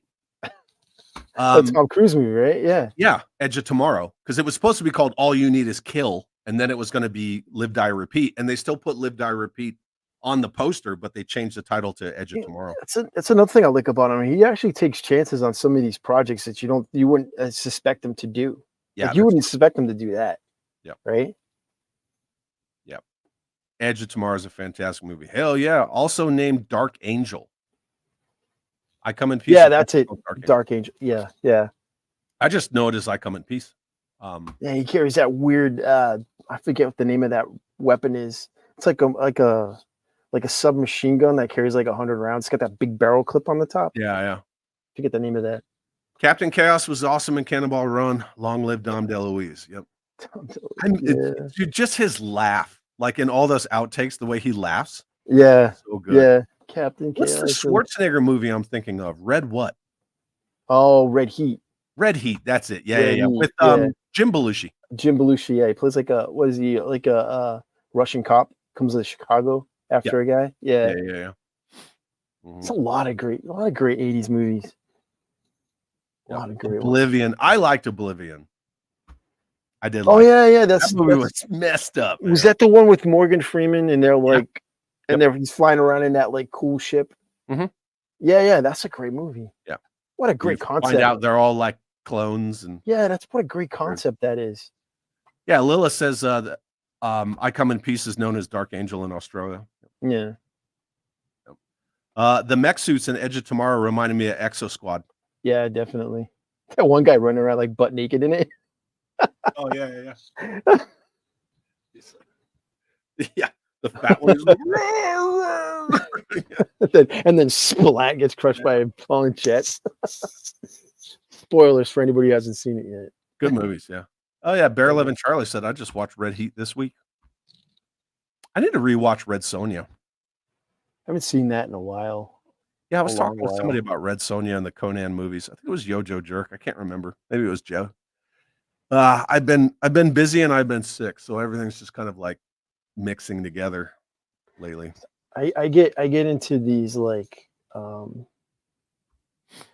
stints where I just watch like classic sci-fi movies like from the 40s and the 50s, you know, like the original The Thing from Another Planet. The original The Blob, dude. The original Blob with Steve McQueen, yeah. The 80s Blob is damn good too, though. Oh, it is, yeah, with Matt Dillon's brother. That's a good one. Where that one's like, and it's just like going over. Oh, it's so bad. Yeah. Oh. Dude gets sucked down the drain. One of my favorites is Earth versus the Flying Saucers. You ever seen that one? Yes. Harry Rayhausen. Mm-hmm. Brilliant. Ray Harryhausen. Is it Ray Harryhausen or is it Harry Rayhausen? Ray Harryhausen. Ray Harryhausen. Stop motion guy? Right. Yeah. I get him. He also did the Sinbad movies and all that stuff. Clash of the Titans. Yep.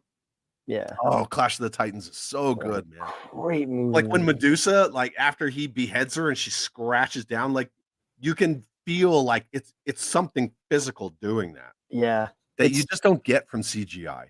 That guy just mastered his craft. Oh yeah, Harryhausen was freaking best, dude. King Kong. Ray Harryhausen.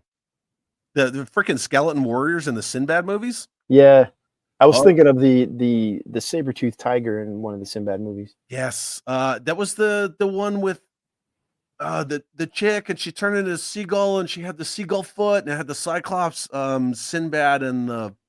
Is that the one that Tom Baker is the bad guy? Oh, no, it's not that one. No, there were skeletons in a Sinbad one too, but yeah, Jason and the Argonauts. Jason and the Argonauts is a good movie. Look, are we talking about Red Dawn now? Wolverines. Speaking of Wolverines, or Delta 17's latest announcement, right? Oh yeah, we can talk about it, right? He announced it on the stream. Yeah, that's badass. Hind D. Yeah, that's crazy. Yeah. Oh yeah, because they were on with. I think they were on with Will and Jim, and I kept saying like, "Dude, give me a freaking Hind D," and he wouldn't say anything. I remember Ken later was like, "Oh, he was trying so hard not to say anything." Well, he showed like they were gonna. Yeah, did he have like cards? Announce it on Brick something. He had like cards he held up that had like a couple of vehicles off, and one of the top cards was the Hind, which I thought was nuts. I'm like, oh my god, tell me it's not a Hind. Yeah, I was like, dude, give me a freaking Hind D. And he's gonna do it one in that like blue and green camouflage, and then one just like a straight. That's gonna be cool. I can't wait to see that thing. I mean, it's gonna be a little while, but that's okay. Yeah, the Cyclops always sticks out to me. What was the name of that damn movie? Oh yeah, dude, Fantastic Voyage. Was it that? Were you talking about? Is that the one where they miniaturize people and put them in somebody's body? That's that one, right? Fantastic Voyage. Well, I'm talking about the Sinbad movie with the freaking Cyclops. Which one was that? I think that's a 7 Voyages of Sinbad. Is it? Right? I'm looking it up right now. I don't know. 7 Voyages. Right, and the weird lady with the seagull feet. Yeah. It's been so long since I've seen that one. I just remember like little pieces, parts. Of course, I'm also the guy that I would get the mask and the gem theme mixed up in my head. Just do that. Do a mask and gem mashup, and then you can never unhear it. Jason and the Argonauts. Oh yeah, 7 Voyages of Sinbad. Yeah, it's that one, right? Yeah. Yeah. Oh, dude, you want to talk about freaking awesome movies? Krull is great. I fucking love Krull. I love Krull. That's a great mix between science fiction and fantasy. Yeah. Right? Yeah, it's got the sword and sorcery and the white witch, and she's in the spider's web and the freaking the sands and all that stuff. And, Alyssa! You know, it's so good. And the freaking Cyclops, and he's the last of his race, and he has that massive spear, and they ride the fire mares, and like, he can't come because he's already seen his death, and that's part of the whole thing. The Cyclops is they gave up one of their eyes so they could see the future, and they got betrayed. And all they can see is when they're gonna die, and I'm like, how messed up is that? That's messed up. That's cruel. And then he finds the glaive, and then Cyclops still shows up. Spoiler alert! And then he gets squished in the wall. And all those guys where they're in that pit. That Liam Nielsen was in that. And remember the blind wizard in the freaking the sand pit, and then it gets replaced. Yeah. Oh, spoilers for anybody who hasn't seen it. Is so good. It's so good, man. You ever seen Hawk the Slayer? Yeah. Oh yeah. That's a good one too. Well, it's kind of cheesy, but it's good. The sword's kind of weird. It's got that huge thing on the end of it, no, but it's cool. Dude, Krull's so good. Krull is great. When they're riding the fire mares, and the next thing you know, they come off that cliff and they're just flying through the air, and run so fast. They just go right off that mountain. I'm surprised that movie didn't take off. Oh yeah, he's a lot of these 80s. He said no, not one spoiler.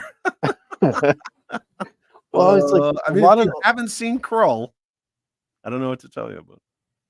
Yeah. Oh yeah, dude, Dragon Slayer. Dragon Slayer was cool. Yeah, Dragon Slayer, not Dragon Heart, but Dragon Slayer. No, I haven't seen that movie in such a long time. Oh, and then there's like that pit where they always take the women and like the shackles, and they're all gross. And Dragon Slayer is awesome, but it is messed up. Yeah. Was it? Yeah. Dragon Slayer is a good movie. Krull, yep, Liam Neeson. Yeah, Liam Neeson was in that. Sure enough, he was one of the little thief guys. Yeah. Yeah. George Romero's Knight Riders. I don't believe I've seen that. No, it doesn't sound familiar to me. The first Highlander. The first Highlander was good, but they should have never made more because there can be only one. See, the second one was kind of weird. I didn't like it too much, and the third one was just the future the first one. With the shield around the planet. Maybe the only highlight was Sean Connery coming back. Again, spoilers for anybody who hasn't seen it. Yeah, but Clancy Brown was freaking great. Well, the like Michael Ironside's villain was just a takeoff of Clancy Brown's, right? Yeah. Too bad we never got a sequel to The Highlander or The Matrix.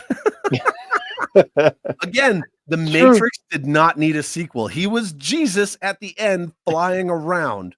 He's like, upgrades. And that's just how you get away with it? Apparently being Jesus is not enough. The Matrix. There you go. That is a classic movie. Greetings, Starfighter. Yeah. Oh man, I always wanted to play that video game. To defend the frontier against Zur and the Conan Armada. So good. Dude, that General, when he's like, General, what do we do? We die. It's so good. It's so good. We're caught in the moon's gravity. Oh yeah. And that was one of the first movies to really do CG. Digital CG, yeah. I watch it still, and obviously it doesn't hold up, but it still looks good. It still looks good. You know what you're watching. Yeah. Yeah. What was it? What was it called? What was the final weapon called? Something I want to say Death Blossom, but it was Death Blossom. That's what it was. Blossom? Yeah, it was Death Blossom, where it just shot around in circles. Well, that's what we call it. So like when we're in a if we're in any kind of a tactical pause, Yeah. we always joke around and just say Death Blossom because we could just fire in all directions. Yeah. Death Blossom. Yeah, it was called Death Blossom. Yeah. Yeah, but that's definitely something that we do in the Army because recon by fire is a real thing, and you can just Death Blossom. We just fire in 360 degrees. Always wondered why there weren't any toys like for Megaforce and for that last Starfighter. Yeah, that just primed for like that. Having a Gunstar would be insane. Gunstar is one of the coolest ship designs of the 80s. Absolutely. Oh hell yeah! I'll take one of those over any. Kentucky Inbred said, "I heard there's a reboot." Now they've been talking about it for a while, from what I heard. Dude, here you go. Remember Ice Pirates? Oh hell yeah! Herpes. Hell yeah! What a great movie. That movie is. What was that? Awesome. Space herpes. It was what? Space herpes. We have space herpes. That whole scene when they're going through the food. when they were like in like I don't know what they call it, but when they're in a warp, when they're warp drive and they're having a fight and they keep going in and out and they all age. Yeah. Yeah. And they have the robot. Remember they had the little one that was like breakdance fighting? When they first get into a fight, that one just pees itself and all that shit comes out from underneath itself. Yeah. All the bolts start coming out. Oh my god, what a great movie. And then they had the one that was like the chef, right? He had, like, the little bow tie and the oh man, that movie that's a classic. That and Spaceballs. Oh yeah. Yeah. Starman. Never really got into Starman. Jeff Bridges. Yeah. It's a cool science fiction alien movie. They made a TV show out of that with the guy who played Stryker from Airplane. Stryker.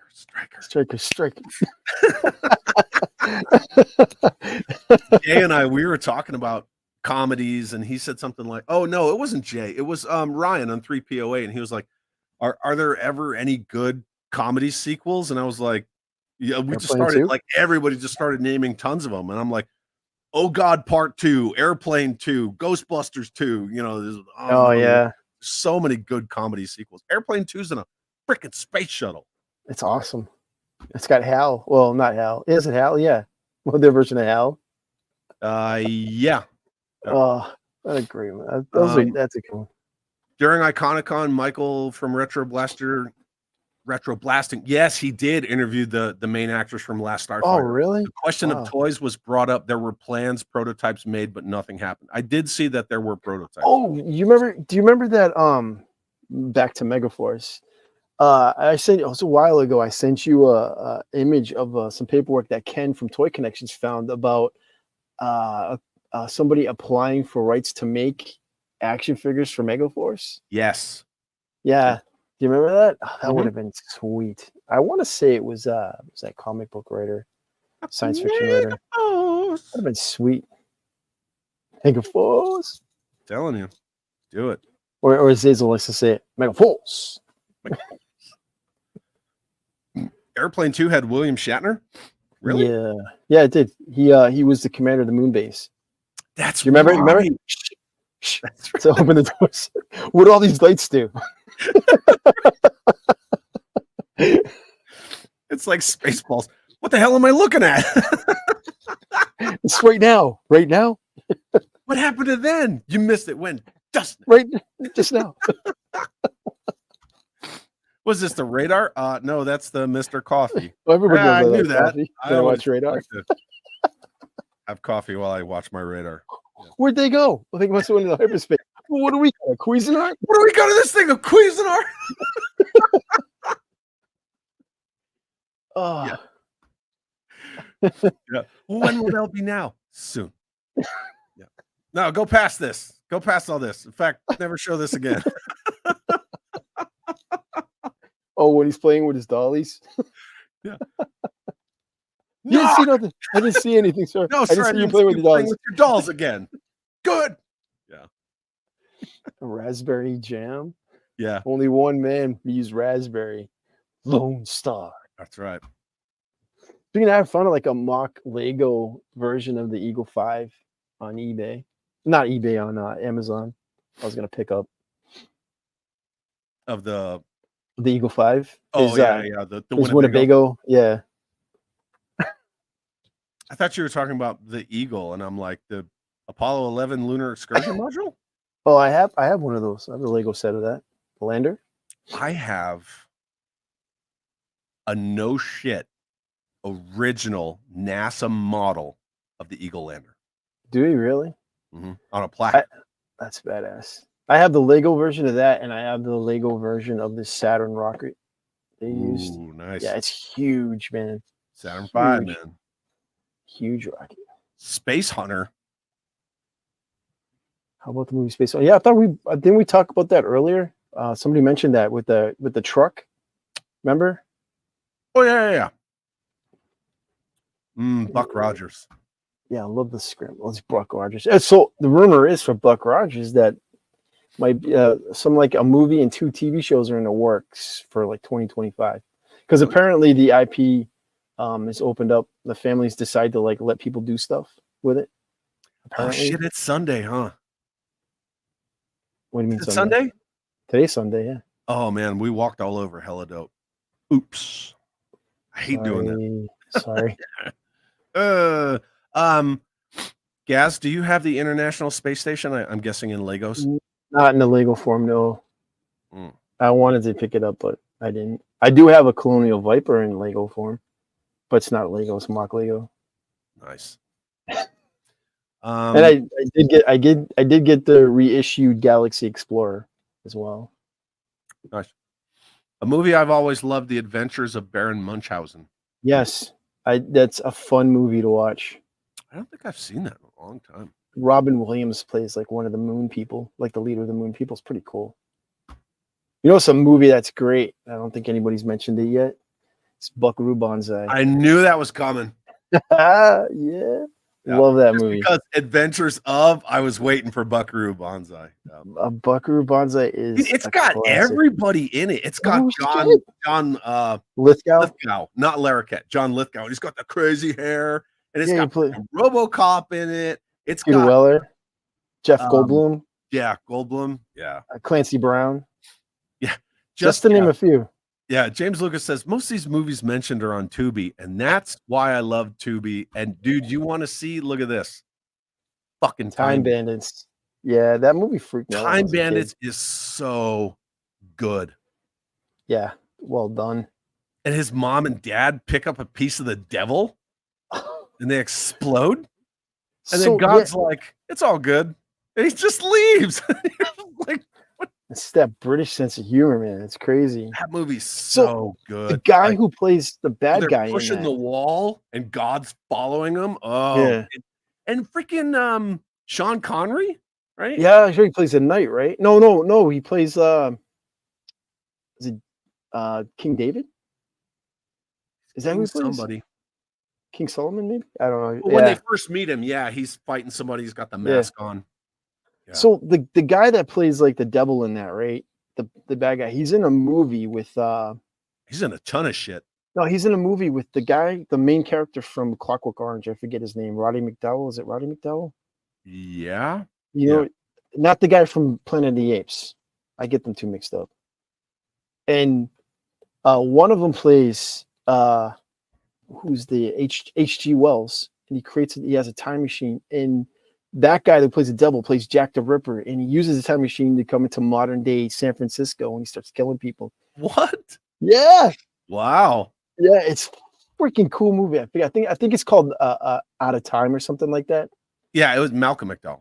Malcolm McDowell. Thank you. Thank you. Sinbad in the Eye of the Tiger. Yeah, that's a good one too. Yeah, we talked about Blazing Saddles. Oh hell yeah, that's a great movie. Yeah, it's one of those. Yeah, Out of Time. Out of Time. That's the movie. Yeah, great film. If you haven't seen it, it's cool. Really cool. Robert Mobley, what's up? Says, hey Chad, sorry I'm joining in at the tail end. I loved Megaforce and have almost all the Hot Wheels issued movie vehicles. Very cool, dude. Sorry you missed the whole breakdown of the movie, but yeah, I mean, thanks for popping in no matter what. We got a little strike. I got slapped on the wrist, and yeah, YouTube took us down for like 5 minutes. It was pretty fun. Have you seen the prices for this Megaforce vehicles, Hot Wheels stuff in package? It's insane. No, it's insane. Are they a lot? Yeah, Dude, just look up the Bronco. They have one on eBay that's all just Zachary Taylor's red and white Bronco. yeah, it's all beat to shit, right? And it has a motorcycle on the back of it. So I don't even know if it's officially the Megaforce one, and they want like $70 something for it. Oh, it's nuts. Hold on. Princess Bride. Kevin D'Antonio says, guys, it wasn't not. Okay, wasn't not would mean that it was, though. It wasn't the seventh voyage of Sinbad. I don't know. What are we talking about? Hold on, I'm gonna take a look. Robert Mobley says we're buried under tons of snow. Where are you, Robert? We had a bunch of snow in Albuquerque. It just came in out of nowhere. And it stuck around for like a week. That's for us, that's rare. Yeah. Learn the satire of life and that people who are racist are morons, and Saddle shows that wonderfully. Yeah, that's true. I just Google searched it, and yeah, it was the seventh voyage of Sinbad that had the Cyclops in it. It was? Yeah, that's what Google says. There's a couple of them that are really good. So Princess Bride, that's a good movie too. I'm gonna say any movie with Doug McClure is good. The land that time forgot, the people that time forgot. Yeah, great films. Nebraska. Oof. Man. Ooh. Journey to the Center of the Earth with Peter Cushing. Yeah, that's a good one too. Has anyone mentioned Arena?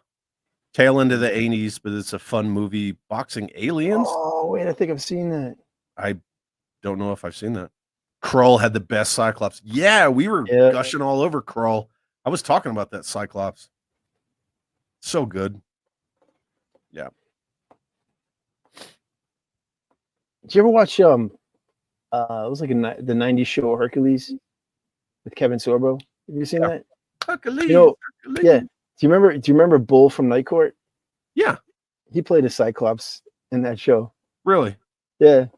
Robert. I forget what his name is. He actually played the first villain in the Highlander TV show.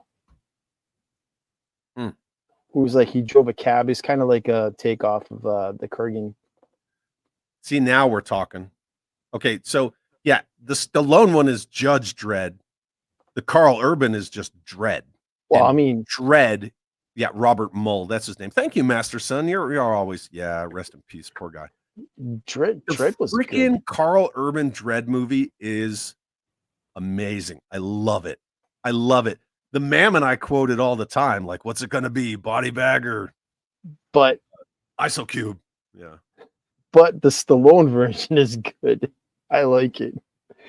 I don't necessarily dislike it.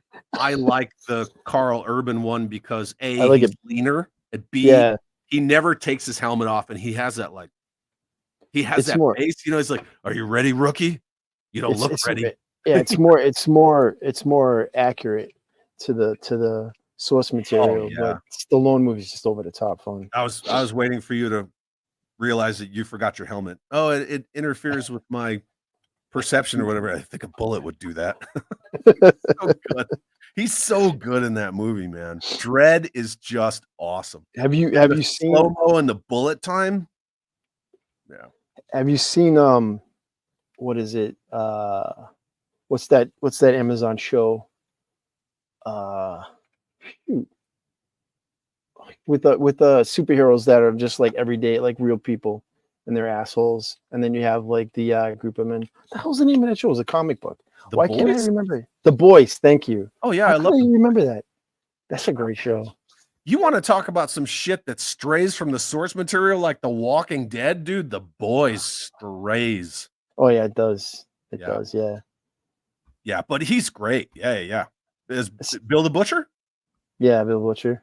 Which Bill Butcher, it reminds Bill me Butcher, of a comic book that I read. It was done by, I want to say, was it Dynamite? It might have been Dynamite Comics. It was called I forget the name of it. It was like Superman gone bad and just killed the Justice League. Irredeemable. That was the name of the comic book. It's great book. Soldier. Kurt Russell. You're not talking about the Invincible. No, Invincible is another comic that was done by that yeah. guy. Irredeemable is another comic of that genre. It's really cool. Dude, Invincible season 2 sucks. I haven't seen it yet. Sucks. Invincible season 2, like the Mam and I, we just kind of stopped watching it. Oh, did you? I haven't watched it yet. Season 1's fucking awesome.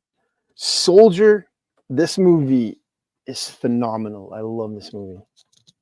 Kurt Russell got so much money for not saying anything in that movie, and I love that movie. And it's got the guy who played Bruce Lee in Dragon. Yeah, Jason Scott Lee, I believe his name is. Yeah, I believe you're correct. Yeah. That movie ties into so many other movies. Like it ties like Blade Runner, Star Trek. Yep. And a couple of, I think even Star Wars. Yeah, see, look, Mython said it just as you and I did. Yeah. Blade Runner. Oh. It's a classic. Kurt Russell, just how awesome is Kurt Russell? Oh, he's so good, dude. Snake Plissken. I always wanted to see like Jack Burton. Yeah, Jack Burton. But dude, Plissken is iconic.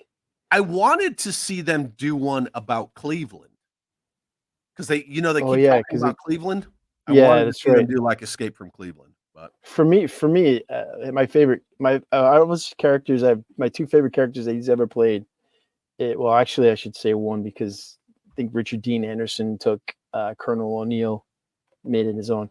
But Jack Burton's for me is the top. Snake Plissken's awesome, but Jack Burton is just great. I like Jack Burton, but I gotta go with Plissken.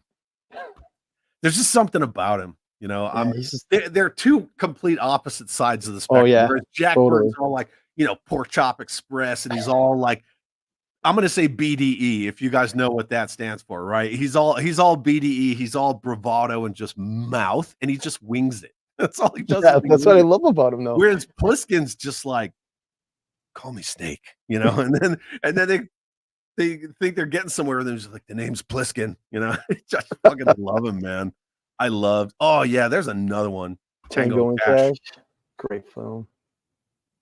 Yeah, was it Ray Tango, right? Ray Tango, and his sister was the chick from Lois and Clark. Yeah, I forget her name. So I guess the rumor is that Stallone wants to do another one of these. Kurt doesn't want to do it though, which I don't blame him. He's pretty old right now. He's in that show on Apple, Monarch with Godzilla, which is pretty cool. Yeah, and his son, right? Yeah, his son plays a younger version. Terry Hatcher. Really cool. Yeah, Terry Hatcher. She was also a Bond girl, wasn't she?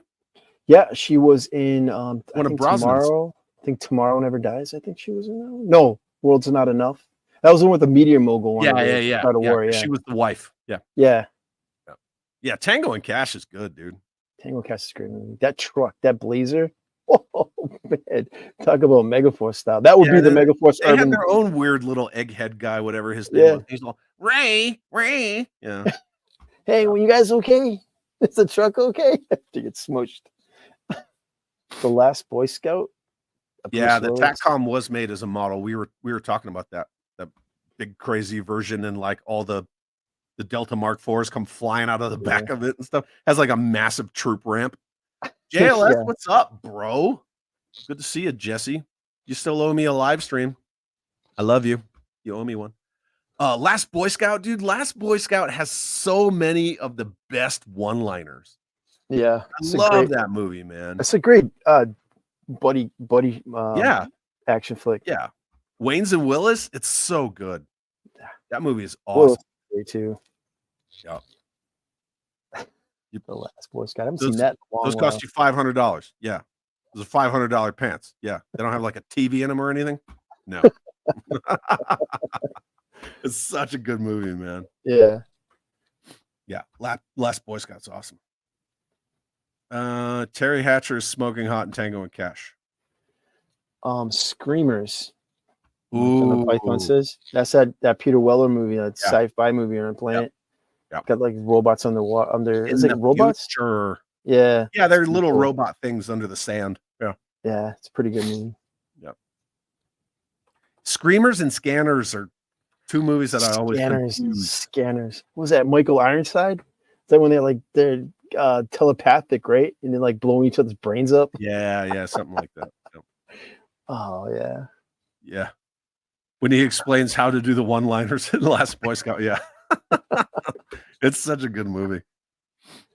Yep. The Last Action Hero, as I think, is an underrated movie. They did a lot of stuff in Last Action Hero where they really went for it. Yeah. I mean, like, yeah, because you take in that character. Because he plays himself and then he plays this character and then, yeah, he comes out of the movie. So it's the character from the movie in the real world, which is like weird. He doesn't understand it and stuff. Michael Ironside was in V. He was great. Yeah, he was in the second series, not the first. He played Ham. Yeah, in the second miniseries. Yeah, in the second miniseries, the final battle. He had his big old redneck buddy with him. They always had like Mac 10s. Yeah, that's badass. Didn't even aim him either. Just like shoot from the hip. So another thing about those old TV shows like A-Team and stuff, never aimed the weapon, just shot from the hip. But dude, V is so good. It's so good. It, like, everybody wants to talk about, Independence Day. And I'm like, yeah, I liked Independence Day when it was called V. Yeah, watch V. Exact same thing. Giant ships over cities, blah, blah, blah. Yeah. Except they weren't like, 1940s German-inspired visitors, but, whatever. Figure 6-pack. We were talking about Runaway and Gene Simmons and that gun and all that stuff. Yeah. Oh, yeah.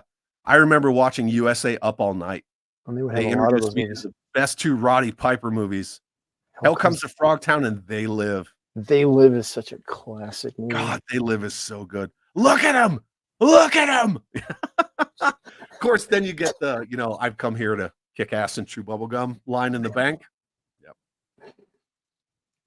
See, I have to wholeheartedly agree with this. Yes, the new A-Team movie needed a sequel. I freaking thought that movie did that team such justice. It brought it into the current. Yep. Good I agree. job with that movie. Even flying the tank and the whole. Yeah, I was gonna say, even that just felt like something you would have seen in the A-Team show. Yeah. And then even like when they're watching the movie in the insane asylum and they put on the 3D glasses and it's the van and the old school theme, and then the band comes, the vehicle comes through the wall, and like it's so good. It was a good casting too. They played those parts perfectly.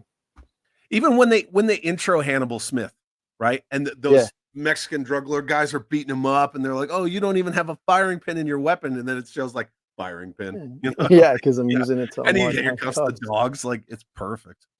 Yeah, that A-Team movie is good. And those figures, dude, are expensive. Yeah, I have the Hannibal one. It's the only one I could get. Yeah. I found Hannibal and I found Agent Smith. Agent Smith. He's wearing body armor in the HQ. Tells you everything you need to know. I like the guy who played Murdoch, and then BA. The chemistry between the two of them was just like right out of the show. Yeah, just right out of the show. It was great. Mm-hmm. Yep. I ain't getting on no plane, Hannibal. Yep. Mr. Madgus, what's up, Chad and all others? I really need some cheering up. I'm sorry, man. We've been here for 3 hours, my brother. I guess you watched the Dallas Cowboys game. Uh-oh. I don't do football, so I'm sorry. Yeah, A-Team is a nice callback to 80s action movies. Yeah, they did a really good job with that. Well, the one thing I liked about it too is Lynch. Lynch. He's like, what are you doing? What are you doing? Come on, it screws on the other way. Don't let this guy shoot me, please. They didn't treat it like they do most of the other 80s properties as like a comedy. You know what I mean? Uh-huh. Like you got Starsky and Hutch, even though it's more 70s, they did it as a comedy. I'm thinking about any other ones they try to do. It's usually they got to throw some comedy in it. They did actually like a serious movie, which I think it deserves, and a lot of them stuff deserve that. But then it still had that comedy stuff in there where you had Murdoch with like, "Oh, my name's Percy." He's like, "If I broke every bone in your hand, could you still do that?" And then they're talking about making the steaks, and he's like, "You want some palsy on it?" Or he's like, "You want some special sauce?" He's like, "No, man, it gave me Bell's palsy." No, but the thing is, it isn't anything that they didn't do in a TV show. So it's like they just treated it the way it should have been. Yep. Yeah, exactly. Why are we falling in a tank? Because the plane blew up. When he wakes up. Yeah. And then JLS. I like when the old lady laughs because the tank fell in that fell in the lake. Yeah, where her husband was dynamite fishing. Yeah. What does he say? Pardon me, ma'am. Which way to Berlin? Which way to Berlin? Yeah. Somebody brought up the 13th Warrior with Antonio Banderas. Yeah, that's a great right. flick. Yeah, where he learns their language just by like observing them. yeah, observing them and talking. It's just it was great. Yeah, A good like it's that way back style there. movie. Whoever brought that up. Yeah. Way back there. There's a lot of those movies, and they're all good. You go back and watch them. Some of them don't hold up, but yeah, some are still a good time to watch. Yeah, that's right. And Figure Six Pack, that's right. The original Murdoch and Faceman did cameo. Yeah, Dwight right. Schultz and Dirk Benedict. Yeah, Dirk Benedict. Yeah, where he interacts with with Face in the prison. They were going into the tanning booth. That's where when Hannibal kidnapped him out of the prison. Yeah.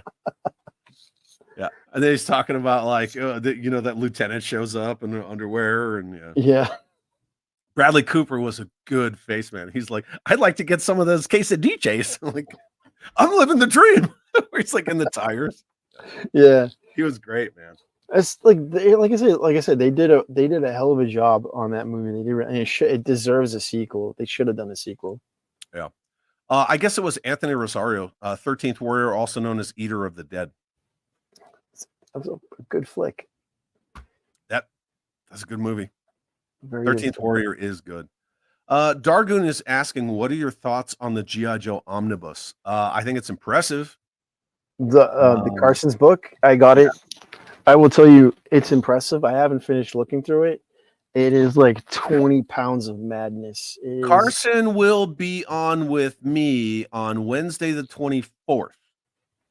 So this Wednesday the 17th, I'm looking at my calendar. So this Wednesday, I have Bobby Vallow. We're going to talk about the Vanguard, Series 4, all that stuff.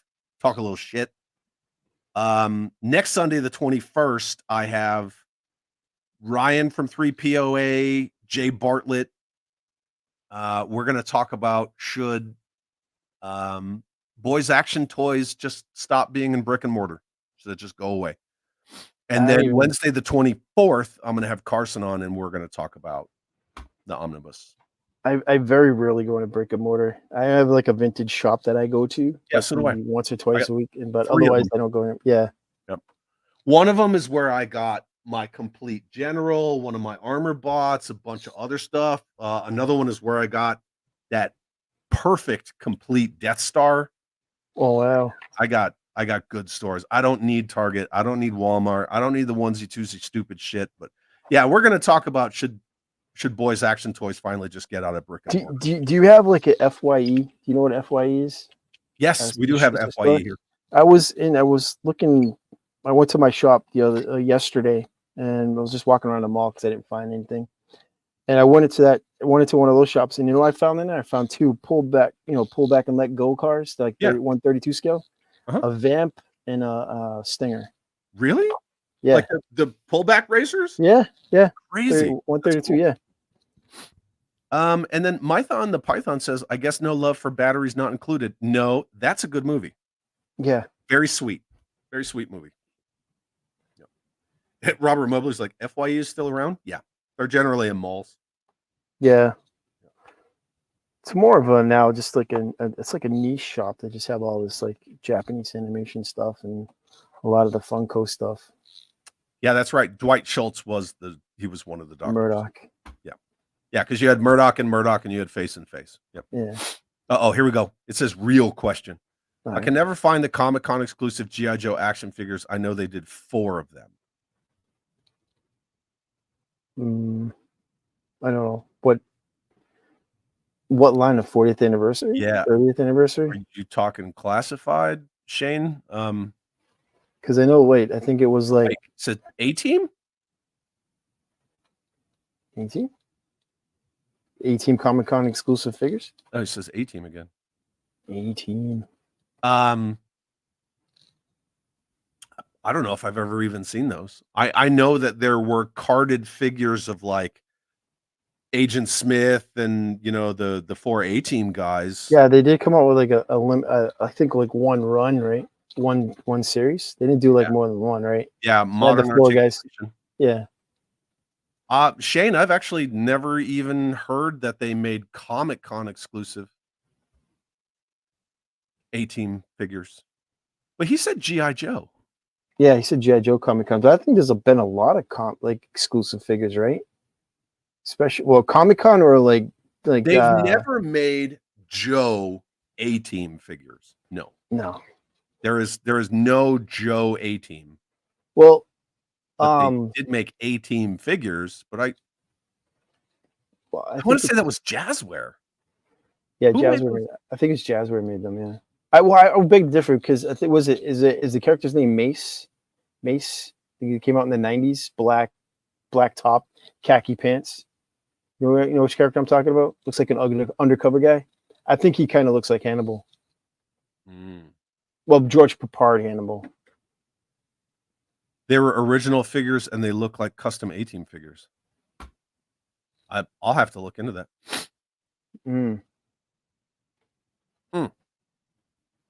Someone said Lone Wolf McQuaid. Lone Wolf McQuaid? That's a great movie. That's a freaking awesome movie. Oh, they were custom Joes of A-Team. Oh, Matt LaCroix makes those all the time. If Shane, if you're trying to get a hold of some custom A-Team like 1/18 scale like Joe type figures, hit up Matthew LaCroix or hit up freaking Mikey from JMK Custom Works in here. Either one of them, crank those out. Oh, there you go. War Chest Full of Toys says, I've got the figures, but I don't have the 2010 van. They just made a 1/18 scale die-cast version of that van. You know what, though? You can get the freaking Playmobil one. Playmobil, and it'll hold the figures. Well, you can't put them. You'd have to take them apart to put them in the front seat because the way Playmobil is. But you can put them in the back. Yeah, I guess it depends on the vehicles because my custom mask Rhino right here, that's Playmobil, and I have 4-inch Joes in it. Yeah, I have the Playmobil A-Team van, and the front because of the way it's situated, you'd have to cut holes underneath the dashboard in order for a Joe to fit in there. Yeah, and then Ramen Toy is doing a 1/12 scale, the bread van, but yeah, Ramen is doing that. Yeah, Galoob A-Team van rocks. World Made of Cardboard says, gotta go. Need to check again to make sure the house won't freeze. Man, I'm sorry for all you guys getting tons of snow up there. Larry says, what about the Charlie Sheen movie, The Wraith? We talked about that. Yeah, the Dodge Interceptor. Yep. That's a cool car. And then Robert Mobley says, Delta Force 1 and 2. These were a couple of movies that inspired me to join the Army. Cool. Nice. That was along with the team. G.I. Joe is what got me in the Army, but cool. That's very cool. Generation Joe says, I'm in the middle of reimagining G.I. Joe as a series starring the Dreadnoks. I've been putting out scenes created using AI and Photoshop. AI is a bit of a volatile can of worms, but it's working. That's cool, man. G.I. Joe based off of the Dreadnoks. Interesting. So like kind of retelling it. Yeah. It's cool. Dig it. That's neat. To clarify, they're photoreal. Very cool. It's 24 degrees in Louisiana. Let's see. I'm up here in Northeast and it's 25 degrees. My mother's in Connecticut and she was like, yeah, it's been raining for days. It's like 50 degrees. And I'm like, what? It has. The ma'am was up in Chama, which is at like the border of New Mexico and Colorado. And she was like, yeah, it's like knee deep snow. It's like 4 degrees. Yeah. And then Jeff says it's 4 degrees here in Oklahoma. Sorry, Jeff. You guys suck. Oh, look at this. Wait, no, that's not it. Curb Stomp. I'm here and I'm officially off of work. Well, that's cool. All right. At least you made it.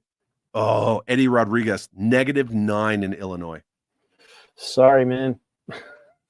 Near Dark was also a great movie. Bill Paxton. What was that freaking Bill Paxton movie with him and Matthew McConaughey and the brothers and the having to kill demons? What is that movie? Matthew McConaughey. Yeah, Bill Paxton was the dad. Matthew McConaughey was one of the boys when he was grown up, And it's like this weird ass movie about frailty. That's it. Thank you, Curb Stomp. Really? Dude, have you seen that movie? I have not. You need to watch that. I'm gonna have to look film. it That up. movie is messed up. It's about like they're basically like demon slayers, but really they're just murdering people. But really they're not. You have to see So it. are the One of demons? those, like it's like The Sixth Sense. Like you got to watch it several All times. right, I'll have to check Frailty. it out. I haven't Frailty. seen it in years, but dude, it's so good. I know. You know what jumped in my mind when he said Matthew McConaughey? It was like that dragon movie that he was in with Christian Bale. Ring of Fire. Yeah, Dude, Matthew was cool. McConaughey is boss as fuck in that movie. Yeah, he is, isn't he? He's so good. Yep. He shows up with a tank. Yeah. Like, yeah, what's up? Well, we kill him at sundown because they Yeah. can't see shit. Yeah. Kentucky Inbred said it's 19 degrees at Fort Campbell, Kentucky. That's terrible. Terrible. They are the hand of God. Yep. I'll have to check that out. Frailty. Do you two know the movie Biggles? Nope. Never even heard Biggles. of it. I have not heard of that. Biggles. Negative 19 in Michigan. Holy Powers crap. Booth, that's right, was also in Frailty. Yep. Biggles. I'm looking this up. Let me see. Did anyone mention Split Second? Nope. Nobody mentioned that. Split Second? That's with Is that Daphne Coleman? Is that a Daphne Coleman movie? Like he thinks he's gonna die? Maybe I'm wrong. Maybe that's somebody else. That's a different movie. I don't think so. Ring of Fire flopped, but it's such a great flick. Yeah. Rutger Hauer. Rutger Hauer. Rutger Hauer. What a good. What was that one where he like in the truck and he has that woman captive? Oh, is that the one with Kurt Russell? He kidnaps the girl? Well, no, The Hitcher. You're thinking The Hitcher, right? Hitcher, yeah. Yeah, okay, yeah. 21 degrees in New Jersey. Ouch. Blind Fury. Yeah, Blind Fury, man. He walks in that bar. That movie's awesome. Hobo with a shotgun. Yeah. Yeah, that's an interesting movie. Blind Fury. Yep. Good stuff, man. A lot of good movies out there. Lady Hawk. We're getting into a Rubber movie. Lady Hawk, yeah. He was in Lady Hawk. Breakdown. Captain Ron. Jason Lee, yep. Equilibrium. It's a movie I haven't seen in a while. Captain Ron. I am not a fan of Captain Ron. You don't like that movie? No, that's like What About Bob? What About Bob? You don't like that either? No, no. Equilibrium was a good movie. I watched that like before I saw The Matrix, and I was like, after I saw The Matrix, I'm like, this is way better. Breakdown is Kurt Russell. Yeah. What was that? It was originally one of those like Grindhouse or whatever, the Kurt Russell, the two movies that Quentin Tarantino and Rodriguez did. Yeah. He did Planet the other guy did Planet Terror, and then I forget what that other one was called. The car one. Yeah. He was a stunt driver and he's killing people with the stunt car. Yeah, the girls. Yeah, what a great. He plays a good bad guy too. Proof. Death Proof, yeah. Viper Scout, yep. Death Proof. That's great. Man, Tequila Sunrise. Who played in Tequila Sunrise? It was him. He was the cop, and it was Mel Gibson. Yep. And then I think the girl, I forget who the girl was. Was it it wasn't Sharon Stone. It wasn't Meg Ryan, was it? That wasn't Meg Ryan. I don't think it was her. I forget her name. Somebody in the crowd will say it. Executive Decision. Oh, you know what's great about Executive Decision? It's Kurt Russell's like the starring actor, and he gets sucked out, and he's just gone. No. That's Steven Seagal dies in the beginning of that. Wait, it was Seagal? Kurt Russell plays like a Harrison Ford from like Clear and Present Danger character. What's his name? Then I'm gonna have to rewatch it. I knew that one of the main actors, it was Michelle Pfeiffer.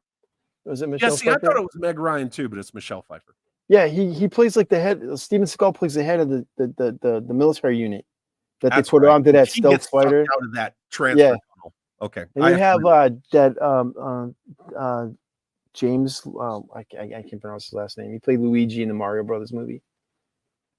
He's in it, and he takes he's the commander of the team, and Kurt Russell's on there. He's still wearing a tuxedo because he was at a party.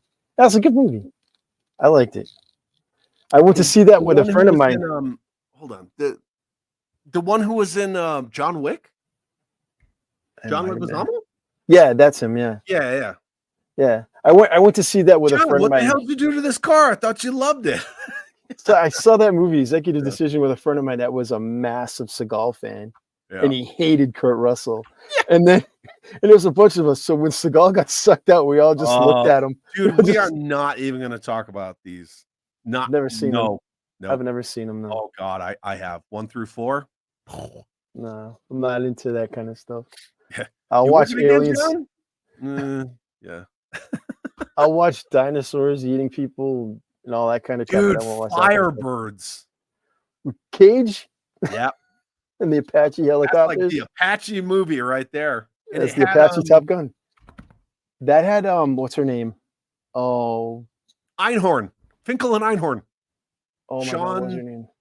Sean Young? Yeah. Sean Young. And it had Tommy Lee Jones.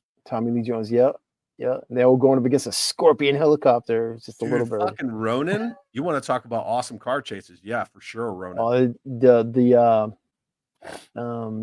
Niro movie, right? Sean Bean in it. Yeah, that was a good one. Sean Bean and De Niro. Yep. It doesn't top the Bullet car chase. It also has a dude from The Professional in it. John Renault. Drive. Yeah, we were talking about that. Yeah, the best car scene.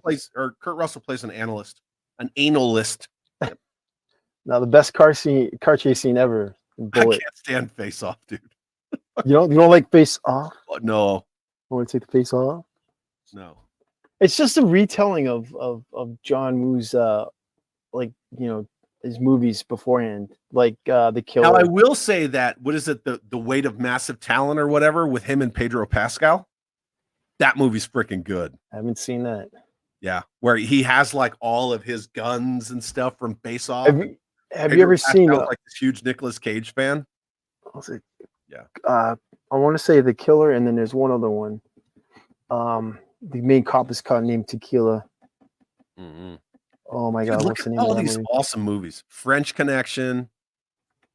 Yeah, that's a great movie. Yeah. Are we talking car chase scenes now? I guess. Oh, yeah. The Mam and I just watched Con Air the other day. Con Air is so classic. Why are you talking to me? Firefox is such a great film. Firefox is so good, man. Broken Arrow. That was one of the movies. That was a good one. Bring Travolta back. Yeah, there it is. Hard Boiled. Thank you. Hard Boiled. Have you seen that? Yes. That's a great movie. Have you ever seen Half Boiled though? No, I've not seen Half Boiled. No, me either. I'm just kidding because I have the worst typing ever. So. And me too. Dude, I just knocked my freaking Delta Mark IV down. Oh, The Rock with the age James Bond. Black Rain. Good. The Rock is good. Yeah. Black Rain. Yeah, Michael the Douglas. Ninja movie or whatever. Yakuza. Yeah. That was a good movie. Masterson said I did a video on Hard Boiled. Cool. And did you have to check it out? Dude, Airwolf. If your name is Stringfellow Hawk and you work for a guy named Sinjin. No, his brother's name was Sinjin. Archangel. He worked for Archangel. If you play cello on a dock with a dog and you have an attack helicopter hidden somewhere. And an eagle frequents your house? Yeah. I'm just saying you live in the life. You're a big deal. That's all. You know? If you bed down women and then they die all the time in your log cabin house. Dude, you're hiding a tight. So good, man. Such a great one. Sinjin Stringfellow. Stringfellow Hawk. Yep. Good, man. At the same time, though, Blue Thunder was a great movie. Blue Thunder was good, yeah. I don't remember the TV show, though. No. Baby Driver. I've heard some good stuff about Baby Driver. I think I just couldn't get past the title and never watched it. I don't know if I've seen it or not. I watched the trailer for it the other day because I think it's on Netflix. And I'm like, have I seen this? I don't remember, but it looks familiar. Jan Michael Vincent. Yeah, he was so good when he was good. And then he then he started doing like really bad movies. Airwolf was armed. Kit wasn't. Kit was armed. especially later on when he became a Transformer. Didn't he have a laser? Kit had missiles too. Did he really? When he became a Transformer, when he went in that with stealth mode or whatever, Super Pursuit mode. pursuit mode. Super pursuit mode. Yeah, he had little missiles. They made him into a convertible. They made him into a Mega Destroyer. Dude, That the was- Rocketeer. God, so good. So Rocketeer, that's based off of Commando Cody, King of the Rockets, an old 1940s. He could beat the pants off of Ranger Danger any day. Ranger Danger. Ranger Danger. Commando, yes, Commando. Major John Matrix. Yeah, that was a good movie too. And then, Bennett's got to wear that freaking chainmail shirt. Bennett, let off some steam, Bennett. Let off some steam, yeah. Kit shot Scotty from Star Trek with a laser. He did? You gotta missed watch. out Google the 180 in and out. It's amazing. What is that? I have no idea. I saw a video of a giant RC Airwolf chopper. Yeah, I've seen that video. Bourne Identity has the best car chase. I can't do those Bourne movies, and I don't know why. Nah, man, if you haven't seen Bullet, that's the best car chase. Bullet or the original Gone in 60 Seconds. The original, the low budget one. Oh yeah, Drive. I did not watch Drive either. I think that's a pretty. Kit decent shot movie. Scotty. So you're That's what I saying? was like, yeah, that's what I was looking at. I was like, Kit, when? Yeah. I'm gonna have to Dude. watch it again. The Robert Rodriguez, El Mariachi and Desperado. Good movies. You can't go wrong with Cheech Marin as a bartender. No, you can't. Or having a Gatling gun in your guitar case. Yeah, that works too. Commando and Die Hard are a shared universe. In Die Hard 2, at the start of the film, they mentioned the island that Matrix helped liberate. Really? I mean, somebody just said it on the internet. It has to be true. Really? I'm gonna have to look this up. I wonder if that's connected I'm to just Soldier. stoked we still have this many people hanging out with us, just talking about movies and stuff. Knight Rider 2000, man, when they put Kit in a cherry red Trans Am. Yeah. I didn't like that one at all. Did anyone mention Invasion USA? No, you're the first. Oh man, how good is that movie? That's like Chuck Norris in his prime. Oh yeah, what is Kevin talking about? You mentioned Invasion USA. Sword and Sorcery. Yeah, What that is sword. it? Ching! Yeah, What's that from? that's what I'm asking. Like, what is he talking? I remember the sword. Is the movie called Sword and Sorcery? No, Yeah, I don't know what he's talking about. I've never seen Sword and Sorcery. but I remember the sword. Yeah, I don't remember that. No. Mm. Try so. I'm not really big on like Brittany a lot of- Murphy, man, she talk about gone too soon. Yeah.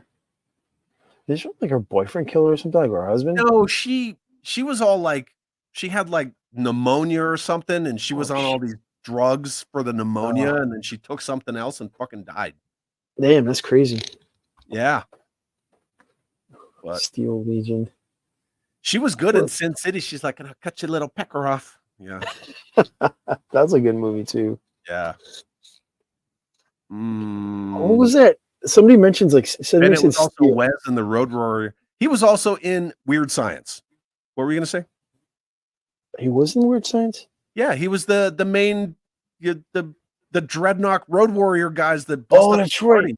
That's right. Remember right, the other right. guys like maybe we could just keep this to ourselves. I would hate for it to ruin my teaching job. Oh, I thought that's right. Somebody mentioned like Steel Legion with Patrick Swayze. I don't know if that's the name of the movie. Is that the name of the movie? I remember that because it's like his dive into like post-apocalyptic worlds. I don't know. He walks around with these like these not ninja blades. JC's saying, check it out. Don't watch any trailers. JC's, remind me what we're talking about. Yeah, what movie are we talking about? Yeah, because I mean we're talking about a lot of shit. Steel Dawn. Yeah, that's right, guys. Put the name in. Yeah. Rostov. Mhm. stuff. Unless it's There's a Capcom movie. theory that Hopper from the Dog Tags and Predator is Hopper from Stranger Things. I guess. Hmm. Wait, Hopper's the cop, right? In Stranger Things, he's the sheriff, right? I guess. I only watched the first season, and I barely paid attention. No, I guess. Yeah, Steel I mean, it Legion, does say- Patrick Swayze. Yeah, I think it's called Steel Dawn. Some people are correcting. I asked about it. Yeah, I think it was Steel Dawn. You know, I'll agree with this. Jarhead was a pretty good movie with a crappy ending. Yeah, the ending just kind of. Yeah, 100%. That what's his Cyborg. name? That was Van Damme, Cyborg. right? Yeah, that was I guess it was a sequel to another movie. Dude, the first fucking Universal Soldier. That was a good movie. When they take that dam. Yeah, dude. Dolph Lundgren is over the top in that movie. Where he's in Just he's in the grocery store yeah, dragging that dead guy, and he's like, "We're gonna run. we're saving everybody again. I need some ice. Get up, So- soldier!" So Cyborg Mm. was supposed to be the sequel to Masters of the Universe, the live action Masters of the Universe. That was That's somebody told me. right. Yeah, That's right. Somebody mentioned the live action Masters of the Universe earlier when we were talking. it's not bad. It's not a bad Went film. from Megaforce to Mega Movies memories in this live stream. But that's the whole point of live streams. Yeah, Jim Hopper, It's all gonna go back to Megaforce anyway. Yeah. James Hopper, Jim Hopper. Yeah, Michael Berryman. Yeah, from The Hills Have Eyes. He's the one in That's the weird, guy with he's the in Weird messed up- Science with the Yeah, the dude who was Bennett. Yeah, with I the haven't seen crazy that movie in a bald long head. time. Yeah, he's the one who's I a haven't- teacher. Yeah. Yeah, I haven't seen that one in a long time. Bennett just lets out that crazy yell and then like closes his shotgun. Yeah, then they leave. Then the one's like, "Sorry about the mess." Yeah. And Bill Paxton gets turned into a big pile of poop. Hey Wyatt, why is my brother a pile of shit? Like, I'm surprised nobody here even mentioned Navy SEALs with Charlie Sheen and Michael. Is it Michael Biehn? Yeah, that's Michael a Biehn. cool movie. Oh, cool. JC says I met Michael Berryman, super nice guy. Very cool. Some of the Megaforce cars are in the car museum in Branson, Missouri. Hell, What? yeah, that's cool. We're gonna Oh, have to dude, take a trip. that's a good movie. Harley Davidson, the Marlboro. Oh Man. yeah. You know, my daddy once told me before he left this shitty world, kept taking his boots. What's Harley he Davidson, doing? the Marlboro Man is a good movie, and it has You one just- of the Baldwins, right? Steven, Yeah, Stephen Baldwin, and it has Stevens? And Yeah, I they're think wearing it's like Steven. those bulletproof trench coat things. yeah. Also has the Indian guy that was in Renegade, the TV show Renegade. He's a stunt man. He's in like everything. He had the big ass like mullet going on. He's in the pool hall when he fought Don Johnson. Yeah. Kentucky Inbred says, I mentioned Invasion USA like 30 minutes ago. Just thought Chad wasn't a Chuck fan. No, I'm not against Invasion USA. We Oh, talked that's about it. where Rostov is the bad guy in that. Yeah, all right. Daniel Baldwin. That's what they're saying. Boy and his dog. Yeah, Daniel Baldwin. That's the Yeah. oldest one, right? All the Baldwins are dead. Are they all South dead? Park movie. They bombed the Baldwins. Well, that's right. They had a big war. They hated them, right? Like Yeah, Canada. well, because the whole thing with Canada and Terrence and Phillip, and they're going to try them, and so Canada bombs the Baldwins, and what do you mean? Oh, the Baldwins are dead. Baldwin. That reminds me of Backdraft. Did That's a good anyone one. mention Under Siege? No, Jesse, you're the first. Under Siege? Mm-hmm. That was a cool one. I think that's probably the coolest out of all the Seagal movies. Yeah, I would agree. Mr. Madgus, have you ever seen Platoon Leader? No, never even heard of it. I'll have to check it out. Platoon Leader. It sounds There you go. familiar. You want to talk about Andrew Dice Clay? Ford Fairlane. Fairlane. Yeah, and Vince Neil was like the singer that dies in that he's investigating, right? Oh man, I haven't seen that movie in forever. Charlie Sheen, Terminal Velocity. Yep. Yeah, that's a good one too. Yeah. Charlie Sheen has some good movies. There's the Arrival. Dude, The That was a good Arrival, one. yeah, man. Where they their legs backwards. Yeah. Yeah. What a plot though. They're like terraforming our planet, starting from like third world countries. Dude, somebody mentioned Reacher earlier, Mhm. and then Jack Ryan. Jack Jack Ryan Ryan. was good. The show? Yeah. Yeah, the show. Yeah. Yeah. I like Jack Reacher the first season. The second season I haven't gotten all the way through yet. I'm liking it. It Yeah, has it's cool. it has to pick up, but there's a lot of like intrigue and all Yeah, that. but I love the Tom Cruise movies. I do too, man. I like the Jack Reacher, the Tom Cruise movie. Yeah. That's good stuff. Good stuff. What are you doing? Huh? Yeah, kind of. What are you doing? Okay. Jay, you still talking about Megaforce? Yeah. I mean, we it's been almost 4 hours, so yeah. This has been 4 hours. Holy jeez. Claire and Present Danger. Yep, that's Good a good movie. one. I like Defoe's character in that. Under Siege 2, Arrival. Dude, Demolition Man. You can't go wrong with Demolition Man because all that shit came true. All of it came true, right? Well, Taco Bell isn't the only existing restaurant. But all like the societal stuff. Yeah, I guess so. I mean, yeah, so Taco Bell didn't win the franchise wars and we don't use 3 seashells, but all like oh, don't touch people and oh, don't this and don't talk like that. Oh, you're Neanderthals and we have to be so politically correct. That all came true. That all came true. Viper Scott says the ambush scene in Clear and Present Danger. Yeah, dude, the shower ambush scene in The Rock is terrible. I love the sniper scene in when they're picking their sniper for their group in that movie. It's like, oh, he's been here. How can you tell? Well, there's a Big Mac wrapper here. Yeah. Dude. Yeah. Aaron called it Heat. Oh, Heat's great. Oh man, I saw that. I saw that in the theater, and when they did a fight scene in downtown LA, the shootout, there was no music. Yeah. Yep. And it was just all you hear is it was just insane.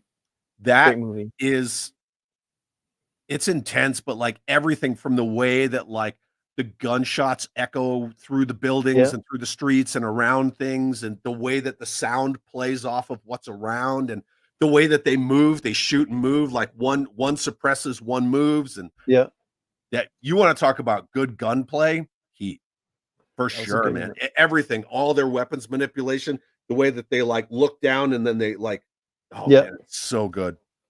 And then not to mention Al Pacino, just over the top in that movie.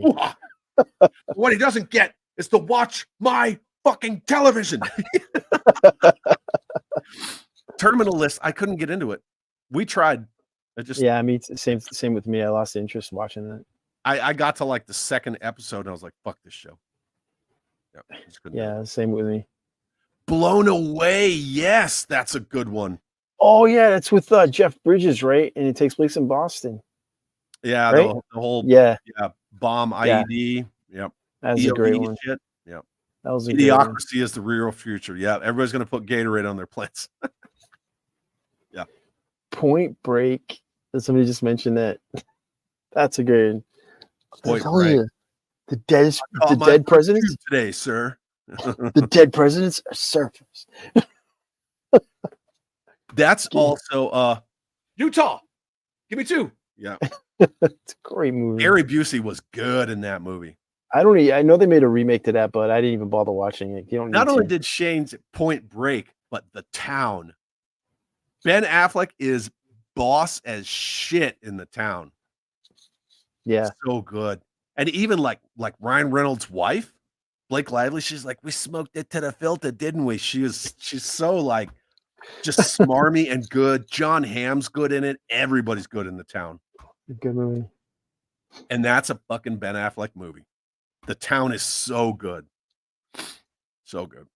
Hey, he was all right as Batman. Dude, I loved him as Batman. I mean, whatever about the DCEU, the Snyderverse, or whatever, but the warehouse scene with Batman, To me, Batman that's versus the Superman. best live action 4 minutes of Batman I have ever seen. Yeah, that's the Dark Knight right there. If That's you the want to talk arc Dark of Knight. Batman. Like he is not taking anyone's shit. Like just crushing it. Yeah. Amazing foot chase in the original Point Break. Was there another Point Break? Yeah, they made a remake. I never watched it though. Screw that. Affleck was a better Daredevil. I liked him. I liked him as Daredevil too. The director's cut of that movie is, I will say, it's good. And I liked, what's his name from the Green Mile as Kingpin, the one who died. It was the big dude. Yeah, I know what you're talking about. I know what you're talking about. Kingpin. Yeah, yeah. it was Dude, good. I loved him as Kingpin. That was good. I mean, I But guess no, you know, I gotta give Affleck is my favorite live action Batman, hands down, hands down. Yeah. He would take Clooney in one hand and frickin' Keaton in the other, and he'd rip them both in half like a bone. certainly better than Christian Bale. I'm sorry for anybody who does like Christian Bale. I don't like it. Batman Begins, but dude, as soon as you watch The Dark Knight and you realize that as soon as they get to the last 20 minutes of the film, it makes the whole movie pointless. Right. Like, why did you even sit and get duped into watching this movie just because of Heath Ledger? Yeah. And then the third movie's just a mess. Yeah, and he goes from like a good Batman voice in the first one, by the third one, it's like, where's the Joker? Where's the Joker? You know, all this money, you couldn't afford like a voice box to put in your suit. Ben Affleck had one. That's right. Yeah. Lego Batman is the best Batman. I'm actually going to say Mask of the Phantasm is the best, but live action, I'm going. I'm gonna go with Under the Red Hood if we're talking Batman. That's my favorite. The Accountant's good too. Yep. Yeah, that's a good flick. Oh, Pattinson's Batman can eat my ass and die. That movie was fucking pointless. And it's not even Batman, it's like Seven with a dude in a cape. I will say about Batman that. Sucks. I will say about that Batman is though it's more accurate to the character because he's actually investigating stuff where he's not just throwing punches. But other than that, I didn't like his Batman portrayal. Ugh. No, dude. Pattinson's Batman's garbage. And Irons as Alfred is perfect. Yeah. Oh, Jeremy Irons is so good. So good. Great. Yeah. Masterson 42, thank you very much for the $5 super chat. The best gun scene was Heat, then Den of Thieves took its place. Den of Thieves is good too. Yeah, it is a good flick. That's a good movie. Although you don't need to the super chat since you have a sugar mama. I sure do. Thanks, buddy. Appreciate you, sir. Yeah. Yeah, Den of Thieves was good. I just came across it one day and I was like, yeah, I like these. Yeah, that's the one with 50 Cent, right? Yeah. Yeah, that's a good one. It's got what's his name is the cop? 300. Yeah. Yeah, I forget his name. Yeah, him. And the way he's talking to that detective, he was like, what are you going to pause for dramatic effect? Yeah. That's a good time. It's a good And it time. has Ice Cube's kid. Oh, that's right. He's the driver. Gerard Butler. Thank you guys very much, Gerard Butler. Yep. Gerard Butler. Dude, you want to talk about a good Gerard Butler movie? Him and fucking Jamie Foxx. Law-abiding citizen.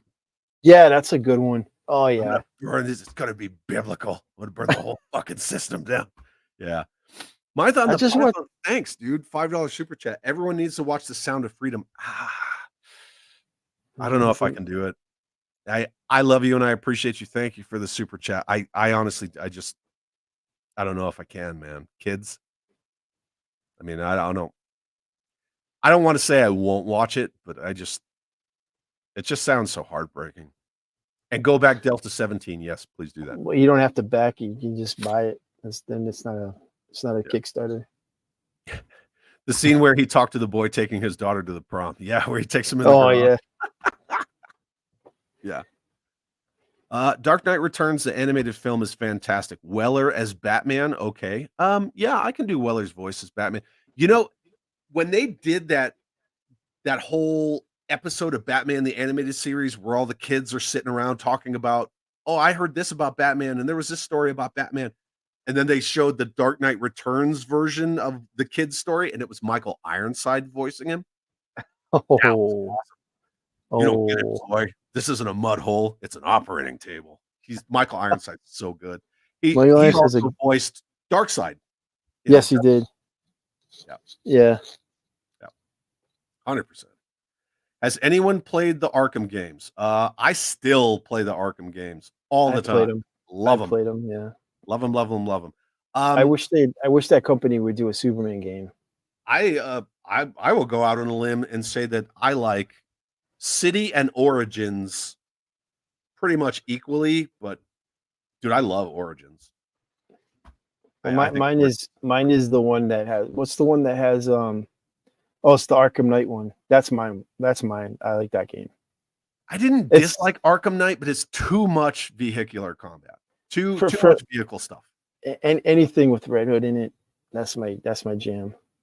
Oh, what is this? Kevin says it doesn't matter who plays Batman. It's usually a stunt guy in the suit. It matters how they play Bruce Wayne, and Affleck phoned it in. Oof. Not too sure about that. I mean,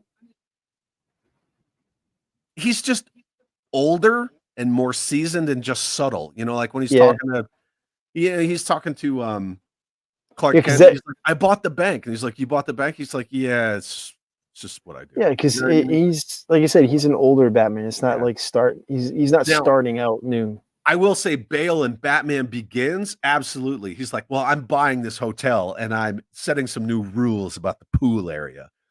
He was great in Begins. In the other two, how is he even Bruce Wayne? He's like broke, he's dumb.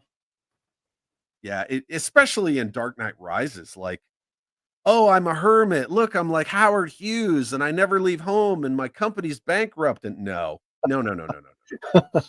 But that's not Christian Bale's fault. That's the writing. Yeah. But again, with Ben Affleck, like, dude, that scene where him and Alfred are standing in front of the fireplace in the destroyed Wayne Manor, and like, do you know how my family made its fortune, Alfred? And like, I'm older now than my father would have been. Like that, I love that scene. Yeah, I fucking love that scene. Well, is it the one scene in it's like it's in Justice League, and he's with like Wonder Woman, and he's taking off his armor, and he's all bruised up and stuff. Yeah. You know, you just see how human he is compared to the rest of them. Yeah. Right. If you don't do your job, I'll shoot you myself. Yep. He was boss. Lieutenant Ratchak's Roughnecks. Woo. Yeah. So good. I just like the way I like the way that movie was done with the whole like news bits and stuff like that. It's, you know, Paul Verhoeven, just that whole satire. He always uses like news and commercials and stuff. Yeah. Yeah. Clancy Brown voicing Lex Luthor. Fantastic. Absolutely.